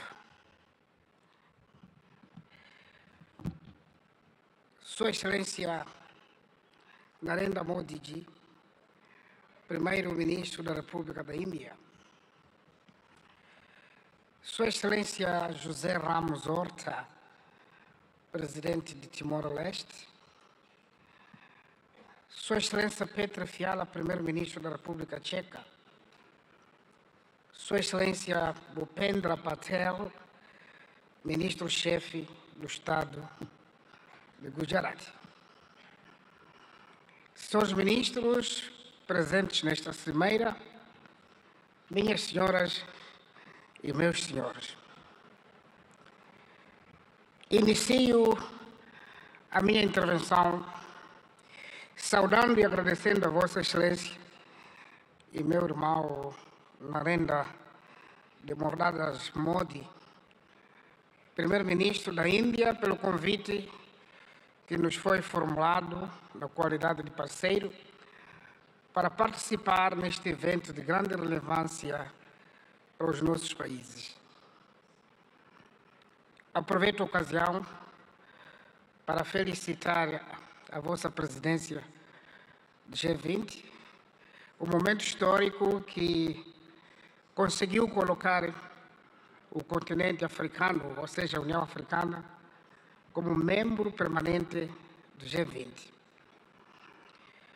Saudamos de forma distinta a Sua Excelência Bhupendra Patel, Ministro-Chefe do Estado de Gujarat, ao povo e governo de Gujarat, pelo acolhimento que nos tem sido dispensado desde a nossa chegada a esta histórica cidade industrial, o maior centro de refinaria de petróleo do mundo e de corte e polimento de diamantes. Senhor Primeiro-Ministro, Excelências, em Ahmedabad me sinto em minha própria casa, pois foi daqui que adquiri conhecimentos que me têm ajudado a adicionar ao que antes tinha conseguido e com o espírito de sempre aprender, me permite dar a minha humilde contribuição para o desenvolvimento do meu país, Moçambique. Suprabhat Mara Gujarat Deshwasiyon. Umujamachu Habar Namaste. A República de Moçambique participa deste fórum singular de Gujarat com o objetivo de aprender e partilhar a experiência a nível estatal, empresarial, da sociedade civil e da academia, conforme está estruturado no evento. É nosso interesse identificar oportunidades e estabelecer parcerias para coletivamente e com base em vantagens mútuas criar alicerces para o desenvolvimento harmonioso, criação da riqueza e do bem-estar para os nossos povos. A República da Índia e o Estado de Gujarat, em particular, oferece a muitos países em desenvolvimento a oportunidade de partilhar a experiência de resiliência e de superação perante obstáculos ao desenvolvimento. O fato desta Cimeira Bienal, instituída há mais de 20 anos, assumir-se como ponto de partida para a autossuficiência de uma região, a Cimeira Global de Gujarat tem também particularidade de encorajar os países e Estados a fazerem uma apresentação sobre as oportunidades de negócio e de investimentos que oferecem. O nosso interesse em aprender da experiência de Gujarat é ainda maior porque acreditamos na estratégia de desenvolvimento baseada na autossuficiência, ou seja, na produção e transformação interna de recursos ao nosso dispor, destinada a autoconsumo e exportação. Por outro lado, os momentos temáticos agendados nesta edição da Cimeira Global de Gujarat abrangem áreas importantes para o fortalecimento da nossa cooperação bilateral. Destacamos a promoção da feira comercial, os temas sobre a transição para a economia verde no âmbito do desenvolvimento econômico sustentável, tecnologia e inovação como motores de crescimento econômico e a questão do financiamento de infraestruturas sustentáveis. Excelências, Moçambique é um país com potencialidades econômicas ainda por explorar. Pois vejamos, possui terras aráveis e rios abundantes, condições propícias para a prática da agricultura industrial, pecuária e pesca. Mantém enormes reservas para o desenvolvimento da indústria extrativa e transformadora. O país dispõe ainda de grandes reservas de areias pesadas, para além de outros minérios de elevado valor comercial, como tais diamantes, pedras preciosas, cobre, ferro, grafite, aliás, falando do grafite, o CEO da Suzuki falou da produção de baterias. Imediatamente eu convido para produzir em Moçambique, porque grafite está em abundância. Mas também Moçambique possui carvão mineral e já estamos a exportar para este país em grandes quantidades. Isso só para citar alguns exemplos. O nosso país é também conhecido como detentor de enormes potenciais energéticos. Energia hídrica, eólica, solar, e estamos agora a projetar a construção de uma grande barragem hidroelétrica para mais de 1.500 megawatts. Esperamos que pode haver interesse de participar conosco ainda. Isso incluindo também uma das maiores reservas de gás natural do mundo, na bacia do Rovuma. Aliás, sei dizer que 3 empresas maiores deste país são parceiros na exploração do gás em Moçambique. Moçambique oferece igualmente oportunidades para o desenvolvimento de todo tipo de turismo, incluindo o ecoturismo. O nosso país, por ser banhado pelo nosso oceano comum, que é o Oceano Índico, permite que o canal de Moçambique seja a rota comercial estratégica de muitos países, incluindo os países de Interland da África Austral, cujo acesso ao mar é através de Moçambique. Também desfilou neste pódio o CEO do DP World. Ele pode ser testemunho porque já estão a operar nos portos moçambicanos. Portanto, investir em Moçambique é também tirar benefício das oportunidades econômicas que a sub-região da África Austral, isto é, dos países da SADC, oferece com um mercado de mais de 250 milhões de habitantes. A legislação sobre investimentos em Moçambique oferece um pacote de investimentos de incentivos aos investidores que decidam apostar no país para a produção de bens e serviços que criam oportunidades de emprego para os jovens moçambicanos e concorram para o acréscimo de valor, industrialização e modernização da economia.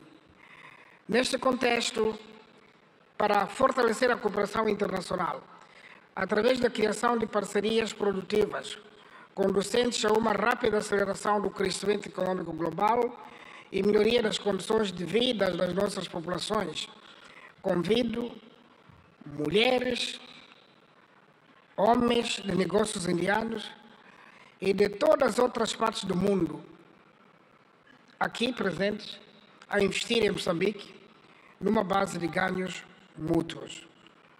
O governo de Moçambique tudo faz e fará de modo a assegurar uma parceria econômica em que todos saiamos a ganhar e juntos contribuamos para um mundo próspero para nós e para as futuras gerações.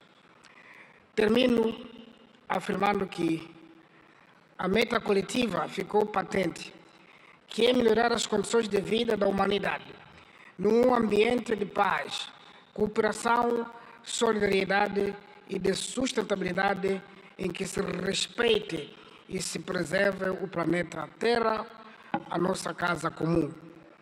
Fazemos votos que desta semeira brotem negócios viáveis em benefício dos nossos países e povos.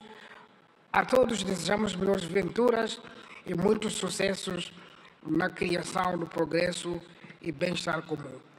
Obrigado, parabéns, Primeiro-Ministro Modi. Thank you so much, sir, for your words of praise and your insights on shared journey of development. We would now with pleasure invite His Excellency, Mr. José Ramos Mirta, Honorable President, Timor-Leste, to deliver his significant address.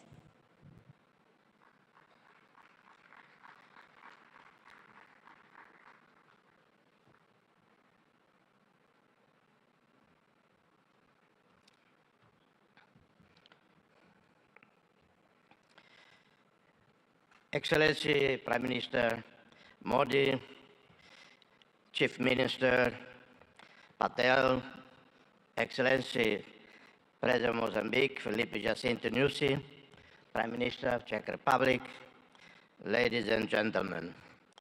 It is always a real pleasure to set foot on this land of a great ancient civilization.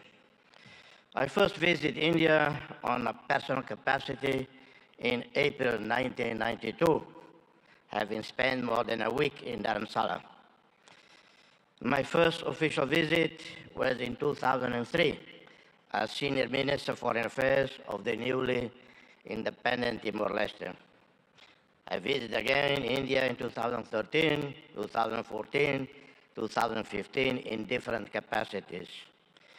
In my previous position as Senior Minister for Foreign Affairs, I wholeheartedly supported India's meritful right to be a permanent member of the UN Security Council. And I'm continuing to advocate for India and for Indonesia, two Asian countries, to be permanent members of a reformed, expanded, more representative UN Security Council. As chair of, in 2014-15, of the high-level independent panel on UN peace operations, I visited Delhi for extensive consultation with leaders, including senior military officers.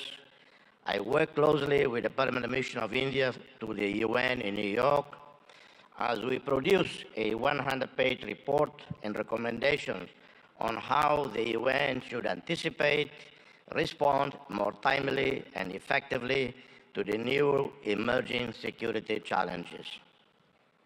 This is my relationship with India. My sincere appreciation for the invitation to address this prestigious international forum, my gratitude to a great visionary, transformative leader, Prime Minister Narendra Modi, who conceived the 10th Vibrant Gujarat Global Summit in 2003. Gratitude for the warm reception extended to me and members of my delegation. This forum, now renowned globally, has been a catalyst for business networking, knowledge sharing, strategic partnerships, inclusive growth, and sustainable development. The state of Gujarat, driven by an inherent entrepreneurial spirit, has emerged as an industrial leader and a favored destination for investment.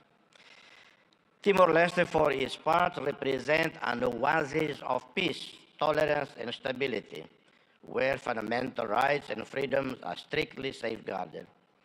The International Media Watch, called Reporters Without Borders, based in Brussels, rates Timor-Leste number 10 globally in media freedom out of 193 countries. Timor-Leste stands out with a business environment conducive to investments, having consolidated global presence as an active member of the United Nations, the Community of Portuguese-speaking countries, CPLP, a pioneer, founder of the G7 plus fragile states, leader and spokesperson in climate change within LDCs and SEEDS. We are progressing our membership process with WTO, which should happen probably in February, hoping to formally exceed by March this year. Formal ASEAN membership should occur in 2025.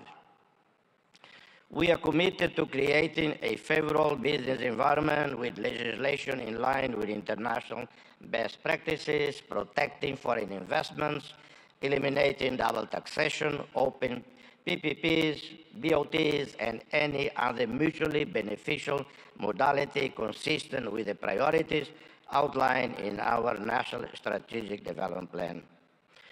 We have a sovereign wealth fund with significant investments in U.S. Treasury bonds and other developed market bonds, and have invested significantly in equities internationally with more than 1,000 portfolios, with annual returns of over 8%. We have zero debt to commercial banks. Our debt to regional or multilateral lending institutions is 13% of our GDP. Our young and vibrant diaspora present in countries such as Australia, South Korea, Indonesia, Malaysia, Portugal, the United Kingdom contribute significantly to the development of both host countries and Timor-Leste, with foreign remittances being an important part of our society well-being. We invite you, ladies and gentlemen, to invest with us, be part of the realization of a dream. Opportunities abound. I outline some. In the tourism sector, almost the entire northern coast of Timor-Leste, plus Atauro and Jaco Islands, teem with the richest biodiversity in the world. That's according to Conservation International, not according to me personally. Boasting the healthiest coral biodiversity in the entire region, known as the Amazon of the seas. Atauro Island, located north of Timor-Leste's capital, is recognized as a most important part of the global center of marine biodiversity and a global priority for conservation. We integrate a region that covers 1.6% of the planet's ocean area, boasting with marine life, home to 76% of all known coral species in the world, and habitat of more than 3,000 species of fish. We are seeking investments and partnerships in hotels, resorts, homestays, convention centers, restaurants, services, customer support, wellness, and hospitals. In the oil, gas, minerals and renewables, we have a vast resources, oil and natural gas reserves, onshore and offshore, within our exclusive economic zone, where the Greater Sunrise gas field stands out, whose consortium led by Woodside is expected to bring this important wealth onshore very soon. In the coming years, Timor-Leste will invest in the construction of a modern gas pipeline and petrochemical industry as part of our major Tasimane project.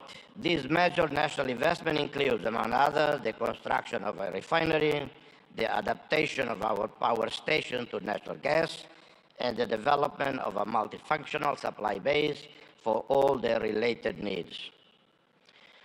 We also have large reserves of other minerals, huge marble structures, limestone, as you know, a key resource for the development of cement industries and other construction products, capable of feeding the domestic market and supplying growing foreign demand. Green economy, renewable energies. Committed to sustainable development, we seek to invest in renewable energy as prudent, incremental transition to renewable energies. We are looking forward to working with the UAE, led by a visionary leader, our friend, President Sheikh Mohammed bin Zayed Al Nahyan, with whom we share many commonalities. This is in line with commitments made at the recent COP28 summit held in Dubai. I take the opportunity to congratulate His Royal Highness, the President of UAE, Sheikh Mohammed bin Zayed Al Nahyan, for the success of the UAE chairmanship of the 28th Conference of the Parties to UNFCCC.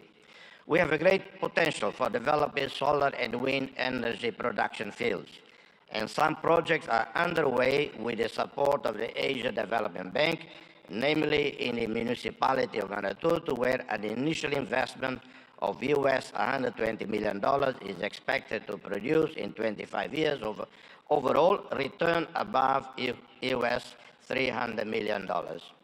We seek to develop hydroelectrics with the construction of dams and mini hydroelectric plants that can take advantage of the mountainous terrain and rainy season, guaranteeing access to clean energy and reserve water for irrigation and urban supply. infrastructure and transport. In the last 15 years, we have seen dramatic improvements in our infrastructure sector.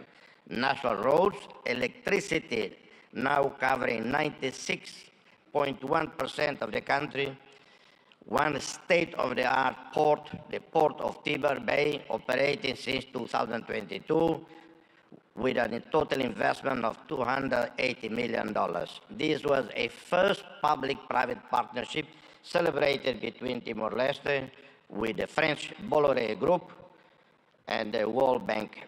One of the best projects in this sector, it is capable of transforming this port into a hub for connecting people and goods at regional level. We are also starting the first phase of the expansion of Dili International Airport with an initial investment of $97.7 million, partially funded by the ADB, IFC, and the governments of Australia and Japan. This includes expanding the runway, building a modern terminal. This links up to a wider program facilitating air services with other national and regional airports, combined with aircraft maintenance network capable of transforming Timor-Leste into a hub for air connectivity and services. In connectivity, we are looking forward to the arrival onshore in Dili in 2024, 9 months from now, of a submarine cable from Port Hedland, Australia, a project funded by the Australian government. Health, the development of the national health system with improvement and modernization of our primary, secondary, tertiary healthcare network go hand in hand with investments planned in tourism, infrastructure, in different economic activities, responding to the needs of our national and foreign customers. We are looking at building new, modern, well-equipped hospitals. In 2002, we had 20 medical doctors for roughly 900,000 people. In 2024, we have over 1,200 medical doctors for 1,400,000 people. Our ASEAN roadmap and accession anticipates the construction of suitable infrastructure to host international summits, such as airports, communication facilities, five-star hotels, convention centers, modern health and hospital services. Agriculture, fisheries, and forestry. Timor-Leste has great potential for agricultural development. Traditional crops such as rice, coffee, maize, cassava, cocoa, vanilla. We have one of the best, or I would say the best coffees in the world. I apologize to any coffee producing country here, but I think we are rated the best in the world. And the Prime Minister, I suggest Indians should drink more coffee. That would help selling our coffee. We plan to develop projects that can respond to the needs of domestic consumers, enhance food security and self-sufficiency in order to reduce excessive dependence on imported food. We will invest more in the production, processing, distribution, and export of meat, fish, and seafood, milk, and dairy products with added value that may contribute to reducing malnutrition and poverty. Investments can also be in the reforestation of areas at risk of natural disasters, planting traditional species such as sandalwood, or those with great commercial potential such as mahogany. Inspired by India, we seek technologically sustainable growth, promoting innovation and digital economy. India has highly trained and specialized human resources in the new technology sector, taking advantage of the different telecommunications infrastructures. You have also been successful in developing highly profitable digital economy projects that benefit the entire production value chain. You have linked producers, distributors, retailers, and consumers on the one hand, and promoting increasingly innovative, creative, competitive products through digital platforms and social online networks on the other. Prime Minister, dear friend, we eagerly anticipate the inauguration of the Embassy of Democratic Republic of Timor-Leste in Delhi soon, this year. Simultaneously, we await with great anticipation the opening of the Embassy of India in Delhi, thereby solidifying the visionary concept put forth by Your Excellency Prime Minister Modi, a call to forge a Delhi axis of progress and development. The problem with Delhi is sometimes people intend to come to Delhi. Instead, they end up in Delhi. And it happened many times. This axis of progress is set to build upon the robust foundations laid by our shared bilateral and multilateral cooperation. It promises to be a testament to an enduring friendship, echoing the dedicated service of Indian diplomats, such as Ambassadors Kamalesh Sharma, Atul Kar, two dear friends, who serve in our country as special representatives of the UN Secretary General in Timor-Leste.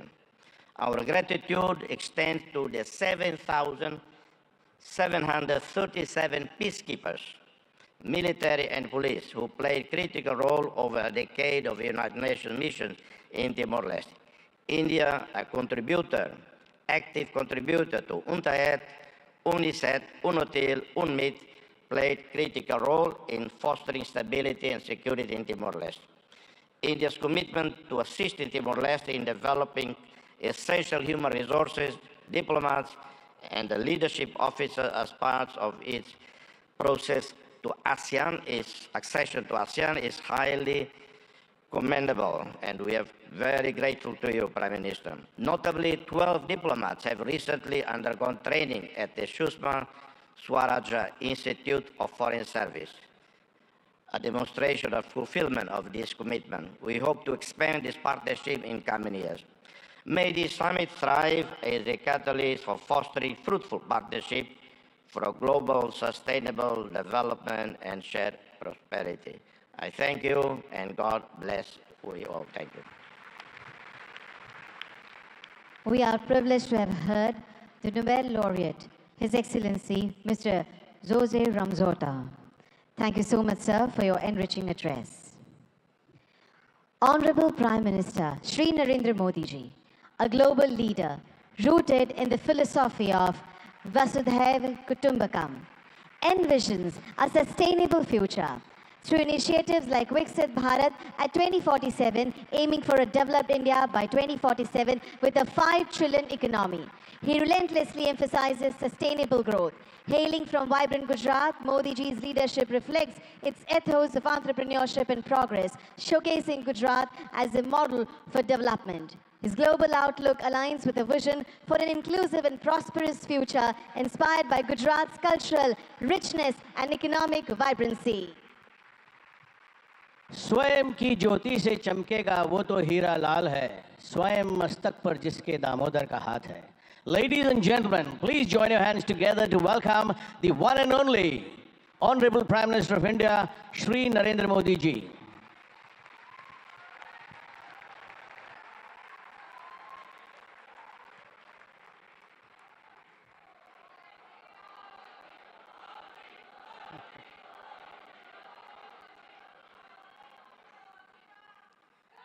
His Excellency Mr. Philip Nyusi, President of Mozambique, His Excellency Mr. Ramos Horat, President of Timor-Leste, His Excellency Mr. Petr Fiala, Prime Minister of Czech Republic, Gujarat के governor Acharya Devvrat जी, यहाँ के लोकप्रिय मुख्यमंत्री भूपेंद्र भाई पटेल, देश विदेश से आए हुए सभी विशेष अतिथि, अन्य महानुभाव, देवी और सज्जनों, आप सभी को 2024 की अनेक अनेक शुभकामनाएं।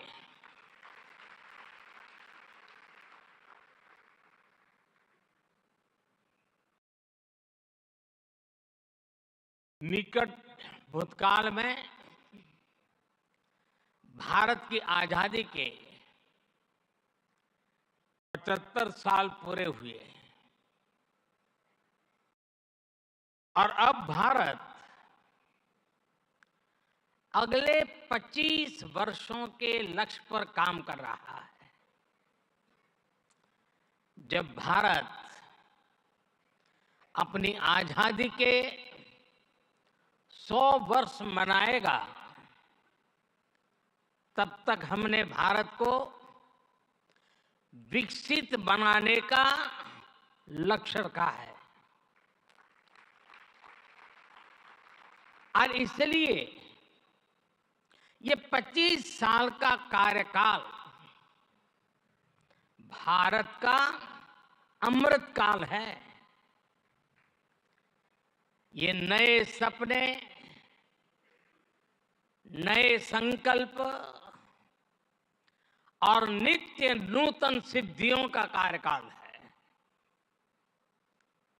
इस अमृत काल में ये पहली वाइब्रेंट गुजरात ग्लोबल समिट हो रही है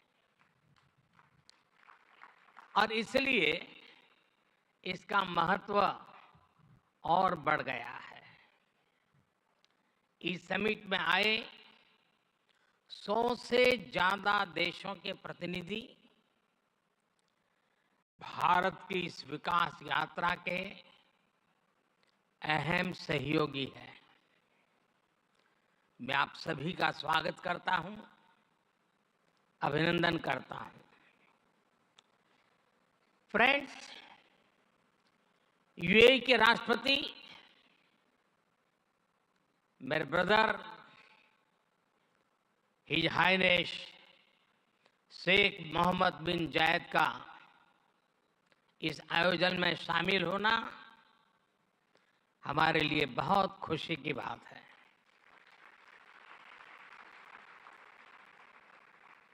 वाइब्रेंट गुजरात में इस समिट में उनका यहाँ चीफ गेस्ट के तौर पर उपस्थित होना भारत और यूएई के दिनों दिन मजबूत होते आत्मीय संबंधों का प्रतीक है। कुछ देर पहले हमने उनके विचार सुने। भारत को लेकर उनका विश्वास,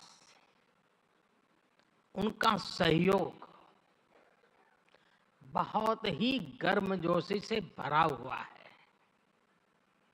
जैसा उन्होंने कहा, vibrant Gujarat summit economic development और इन्वेस्टमेंट से जुड़ी जानकारियों और अनुभव साझा करने का ग्लोबल प्लेटफॉर्म बन गई है।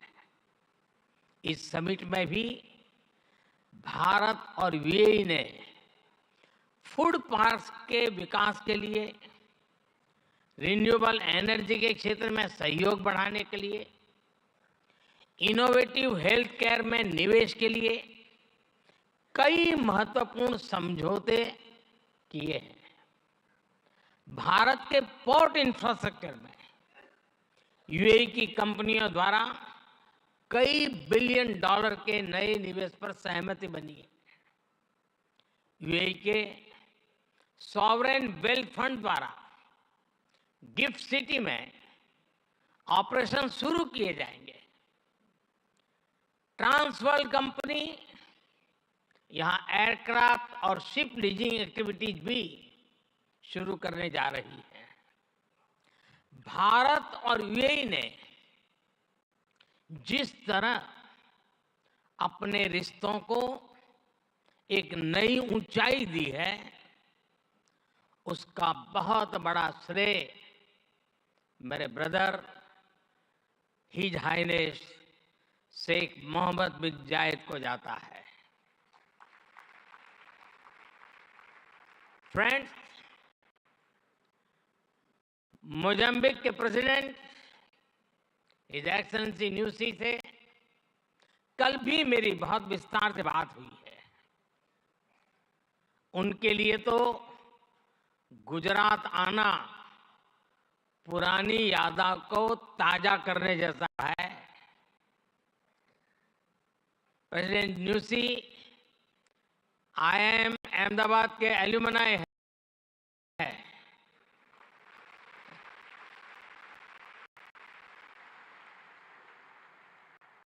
भारत के लिए गर्व की बात है कि हमारी G20 प्रेसिडेंसी में अफ्रीकन यूनियन को स्थायी सदस्यता मिली। प्रेसिडेंट न्यूसी की भारत यात्रा से हमारे संबंधों को तो बल मिला ही है, भारत अफ्रीका के बीच घनिष्ठता और बढ़ी है। साथियों, चेक के प्रधानमंत्री हिज एक्सेलेंसी पैत्र फियाला जी की ये पहली भारत यात्रा इस पद पर है। वैसे वो भारत पहले भी आए हैं। चेक लंबे समय से वाइब्रेंट गुजरात समिट से जुड़ा हुआ है। भारत और चेक के बीच टेक्नोलॉजी, ऑटोमोबाइल्स, मैन्युफैक्चरिंग जैसे सेक्टर्स में सहयोग लगातार बढ़ रहा है। हिज एक्सेलेंसी पैत्र फियाला, मुझे विश्वास है आपकी इस यात्रा से दोनों देशों के संबंध और मजबूत होंगे। हमारे यहां कहा जाता है, अतिथि देवो भव, और प्रधानमंत्री के रूप में आपकी तो ये पहली भारत विजिट है। उम्मीद है आप बहुत शानदार यादें लेकर यहां से जाएंगे। फ्रेंड्स, नोबेल लॉरिएट और तिमोर लेस्ते के राष्ट्रपति हिज एक्सेलेंसी रामोस होर्ता का भी मैं भारत में स्वागत करता हूं। हिज एक्सेलेंसी रामोस होर्ता का गांधीनगर आना और विशेष है। आपने महात्मा गांधी के नॉन वायलेंस के सिद्धांत को अपने देश के स्वातंत्र संग्राम से जोड़ा है। आसियान और इंडो पैसिफिक क्षेत्र में तिमोर लेस्ते के साथ हमारा सहयोग बहुत अहम है। फ्रेंड्स, कुछ समय पहले ही वाइब्रेंट गुजरात ग्लोबल समिट को 20 वर्ष पूरे हुए हैं। बीते 20 वर्षों में इस समिट ने नए आइडियाज को प्लेटफॉर्म दिया है। इसने इन्वेस्टमेंट्स और रिटर्न्स के लिए नए गेटवे बनाए हैं। और अब वाइब्रेंट गुजरात ग्लोबल समिट की इस बार की थीम है गेटवे टू द फ्यूचर। 21वीं सदी की दुनिया का फ्यूचर हमारे साझे प्रयासों से ही उज्जवल बनेगा। भारत ने अपनी G20 प्रेसिडेंसी के दौरान भी ग्लोबल फ्यूचर के लिए एक रोडमैप दिया है। वाइब्रेंट गुजरात ग्लोबल समिट के इस एडिशन में भी इस विजन को और आगे बढ़ा रहे हैं। भारत I2U2 और दूसरे मल्टीलेटरल ऑर्गेनाइजेशन के साथ पार्टनरशिप को लगातार मजबूत कर रहा है। One world, one family, one future का सिद्धांत विश्व कल्याण की अनिवार्य आवश्यकता है। फ्रेंड्स, आज तेजी से बदलते हुए वर्ल्ड ऑर्डर में भारत विश्व मित्र की भूमिका में आगे बढ़ रहा है।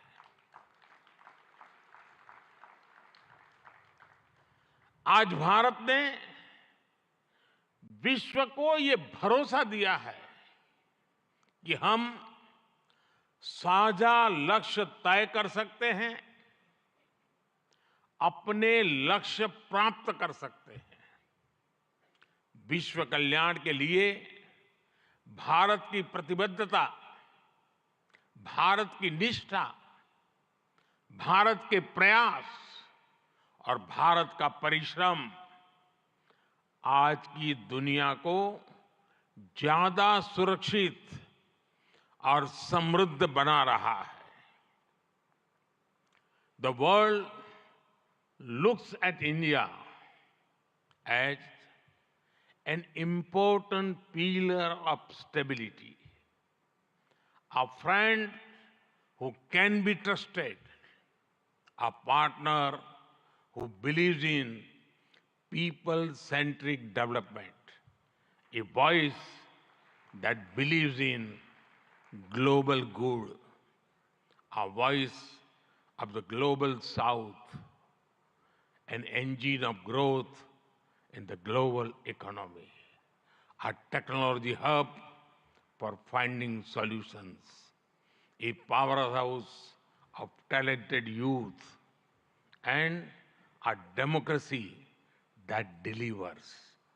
Friends, भारत के 1.4 बिलियन लोगों की प्रायोरिटीज और एस्पिरेशंस, ह्यूमन सेंट्रिक डेवलपमेंट पर उनकी आस्था, इंक्लूसिविटी और इक्वलिटी का हमारा कमिटमेंट, विश्व समृद्धि और विश्व के विकास का बहुत बड़ा आधार है। आज भारत दुनिया की 5th लार्जेस्ट इकोनॉमी है। 10 साल पहले भारत 11th पर था। आज दुनिया की हर प्रमुख रेटिंग एजेंसी का अनुमान है कि भारत अगले कुछ वर्षों में दुनिया की टॉप 3 इकोनॉमी में जाएगा।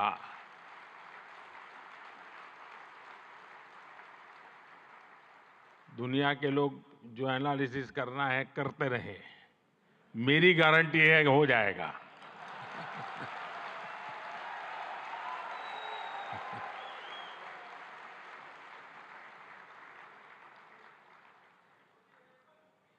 एक ऐसे समय में जब विश्व अनेक अनिश्चितताओं से घिरा हुआ है, तब भारत दुनिया में विश्व की एक नई किरण बनकर के उभरा है।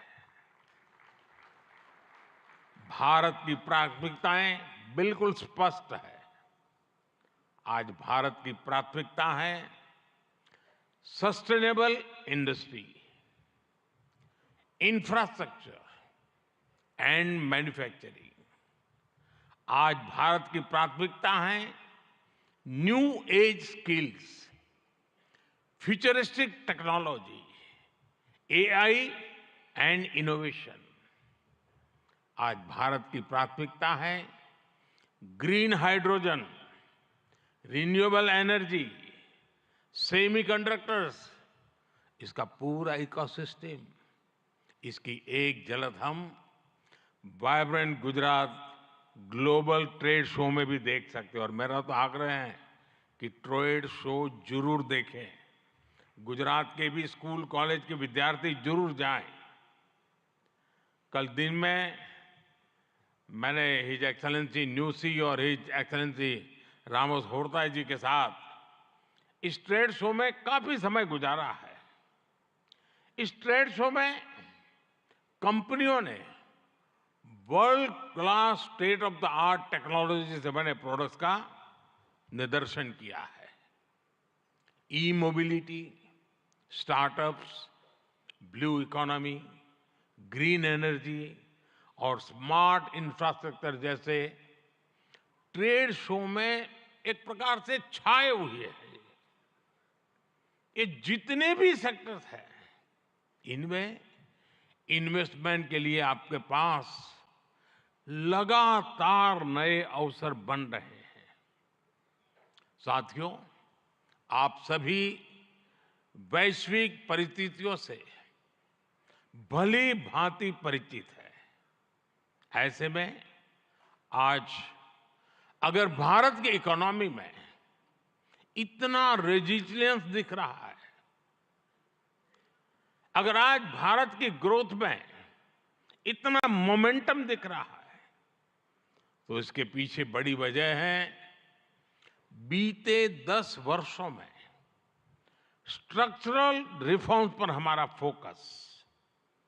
इन रिफॉर्म्स ने भारत की इकोनॉमी की कैपेसिटी, कैपेबिलिटी एंड कॉम्पिटिटिवनेस बढ़ाने का बहुत बड़ा काम किया है। रिकैपिटलाइजेशन और आईबीसी से हमने भारत के बैंकिंग सिस्टम को दुनिया के सबसे मजबूत बैंकिंग सिस्टम में से एक बना दिया है। ईज ऑफ डूइंग बिजनेस पर जोर देते हुए हमने 40,000 से ज्यादा कंपनीज को समाप्त कर दिया है, कंप्लायंसेस को समाप्त कर दिया है। जीएसटी ने भारत में टैक्स के अनावश्यक जाल को खत्म किया है। भारत में हमने ग्लोबल सप्लाई चेन के डाइवर्सिफिकेशन के लिए बेहतर माहौल बनाया है। हाल में ही हमने 3 FTA साइन किए ताकि ग्लोबल बिजनेस के लिए भारत और अट्रैक्टिव डेस्टिनेशन बन सके। इनमें से एक FTA तो यूएई के साथ ही हुआ है। हमने अनेक सेक्टर्स को ऑटोमेटिक रूट से FDI के लिए ओपन किया है। आज भारत इंफ्रास्ट्रक्चर पर रिकॉर्ड इन्वेस्ट कर रहा है। पिछले 10 वर्ष में भारत का कैपेक्स 5 गुना अधिक हो चुका है। फ्रेंड्स, भारत आज ग्रीन एनर्जी और ऑल्टरनेटिव एनर्जी सोर्स को लेकर भी अभूतपूर्व गति से काम कर रहा है। भारत की रिन्यूएबल एनर्जी कैपेसिटी 3 गुना बढ़ी है और सोलर एनर्जी कैपेसिटी में 20 गुना वृद्धि हुई है। डिजिटल इंडिया मिशन ने भारत में लाइफ और बिजनेस दोनों को ट्रांसफॉर्म कर दिया है। 10 वर्षों में सस्ते फोन और सस्ते डेटा से डिजिटल इंक्लूजन की नई क्रांति आई है। हर गांव तक ऑप्टिकल फाइबर पहुंचाने का अभियान, 5G का तेजी से विस्तार आम भारतीयों का जीवन बदल रहा है। आज हम दुनिया में तीसरे बड़े स्टार्टअप इकोसिस्टम है। 10 वर्ष पहले तक भारत में कुछ 100 स्टार्टअप थे। आज भारत में 1,15,000 रजिस्टर्ड स्टार्टअप्स है। भारत के ओवरऑल एक्सपोर्ट में भी रिकॉर्ड बढ़ोतरी हुई है। फ्रेंड्स, भारत में जो ये बदलाव आ रहा है, वो भारत के नागरिकों की ईज ऑफ लिविंग भी बढ़ा रहा है, उन्हें एम्पावर कर रहा है। हमारी सरकार के 5 वर्षों में 13.5 करोड़ से ज्यादा लोग गरीबी से बाहर निकले हैं। भारत में मिडिल क्लास की एवरेज इनकम लगातार बढ़ रही है। भारत में फीमेल वर्कफोर्स के पार्टिसिपेशन में भी रिकॉर्ड वृद्धि हुई है। भारत के भविष्य के लिए ये बहुत अच्छी संकेत है और इसलिए मैं आप सभी का आह्वान करूंगा कि भारत की इस विकास यात्रा से जुड़िए, हमारे साथ चलिए। साथियों, लॉजिस्टिक्स को लेकर ईज ऑफ ट्रांसपोर्टेशन के लिए भी भारत में आधुनिक पॉलिसीज पर काम हो रहा है। 10 साल पहले भारत में 74 एयरपोर्ट्स थे। आज भारत में 149 एयरपोर्ट्स हैं। भारत का नेशनल हाईवे नेटवर्क पिछले 10 सालों में करीब करीब 2 गुना हो चुका है। 10 सालों में हमारा मेट्रो ट्रेन नेटवर्क 3 गुना से ज्यादा बढ़ चुका है। गुजरात हो, महाराष्ट्र हो या फिर हमारी ईस्टर्न कोस्ट लाइन हो, इनको आज डेडिकेटेड फ्रेट कॉरिडोर से जोड़ा जा रहा है। भारत में आज अनेक नेशनल वाटरवेज पर एक साथ काम चल रहा है। भारतीय पोर्ट्स का टर्न अराउंड टाइम आज बहुत कॉम्पिटिटिव हो गया है। G20 के दौरान जिस India middle east Europe economic corridor की घोषणा हुई है, वो भी आप सभी इन्वेस्टर्स के लिए बहुत बड़ी बिजनेस अपॉर्चुनिटी है। फ्रेंड्स, भारत के कोने कोने में आपके लिए नई संभावनाएं हैं। वाइब्रेंट गुजरात समिट इसके लिए भी एक गेटवे की तरह है, गेटवे टू द फ्यूचर।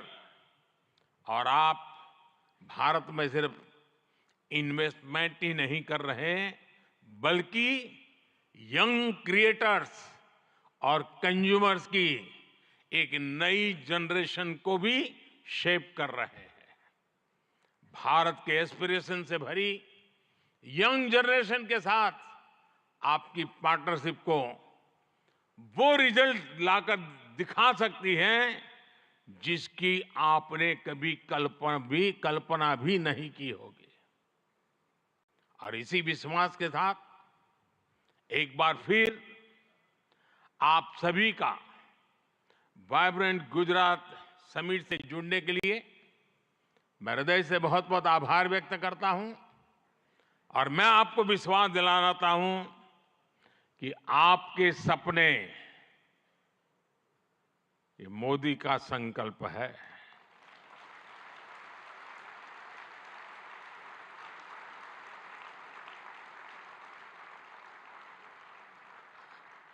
आपके सपने जितने बड़े होंगे, मेरा संकल्प भी उतना ही बड़ा होगा।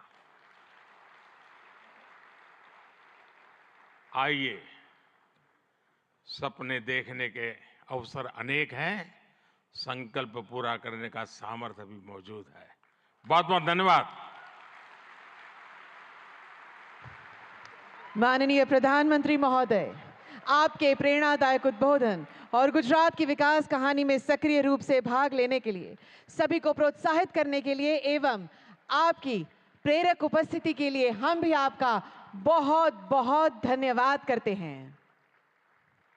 We extend our heartfelt appreciation for the same. एक बार फिर यहाँ उपस्थित सभी गणमान्य अतिथि एवं समस्त सभागण का हम आभार व्यक्त करते हैं।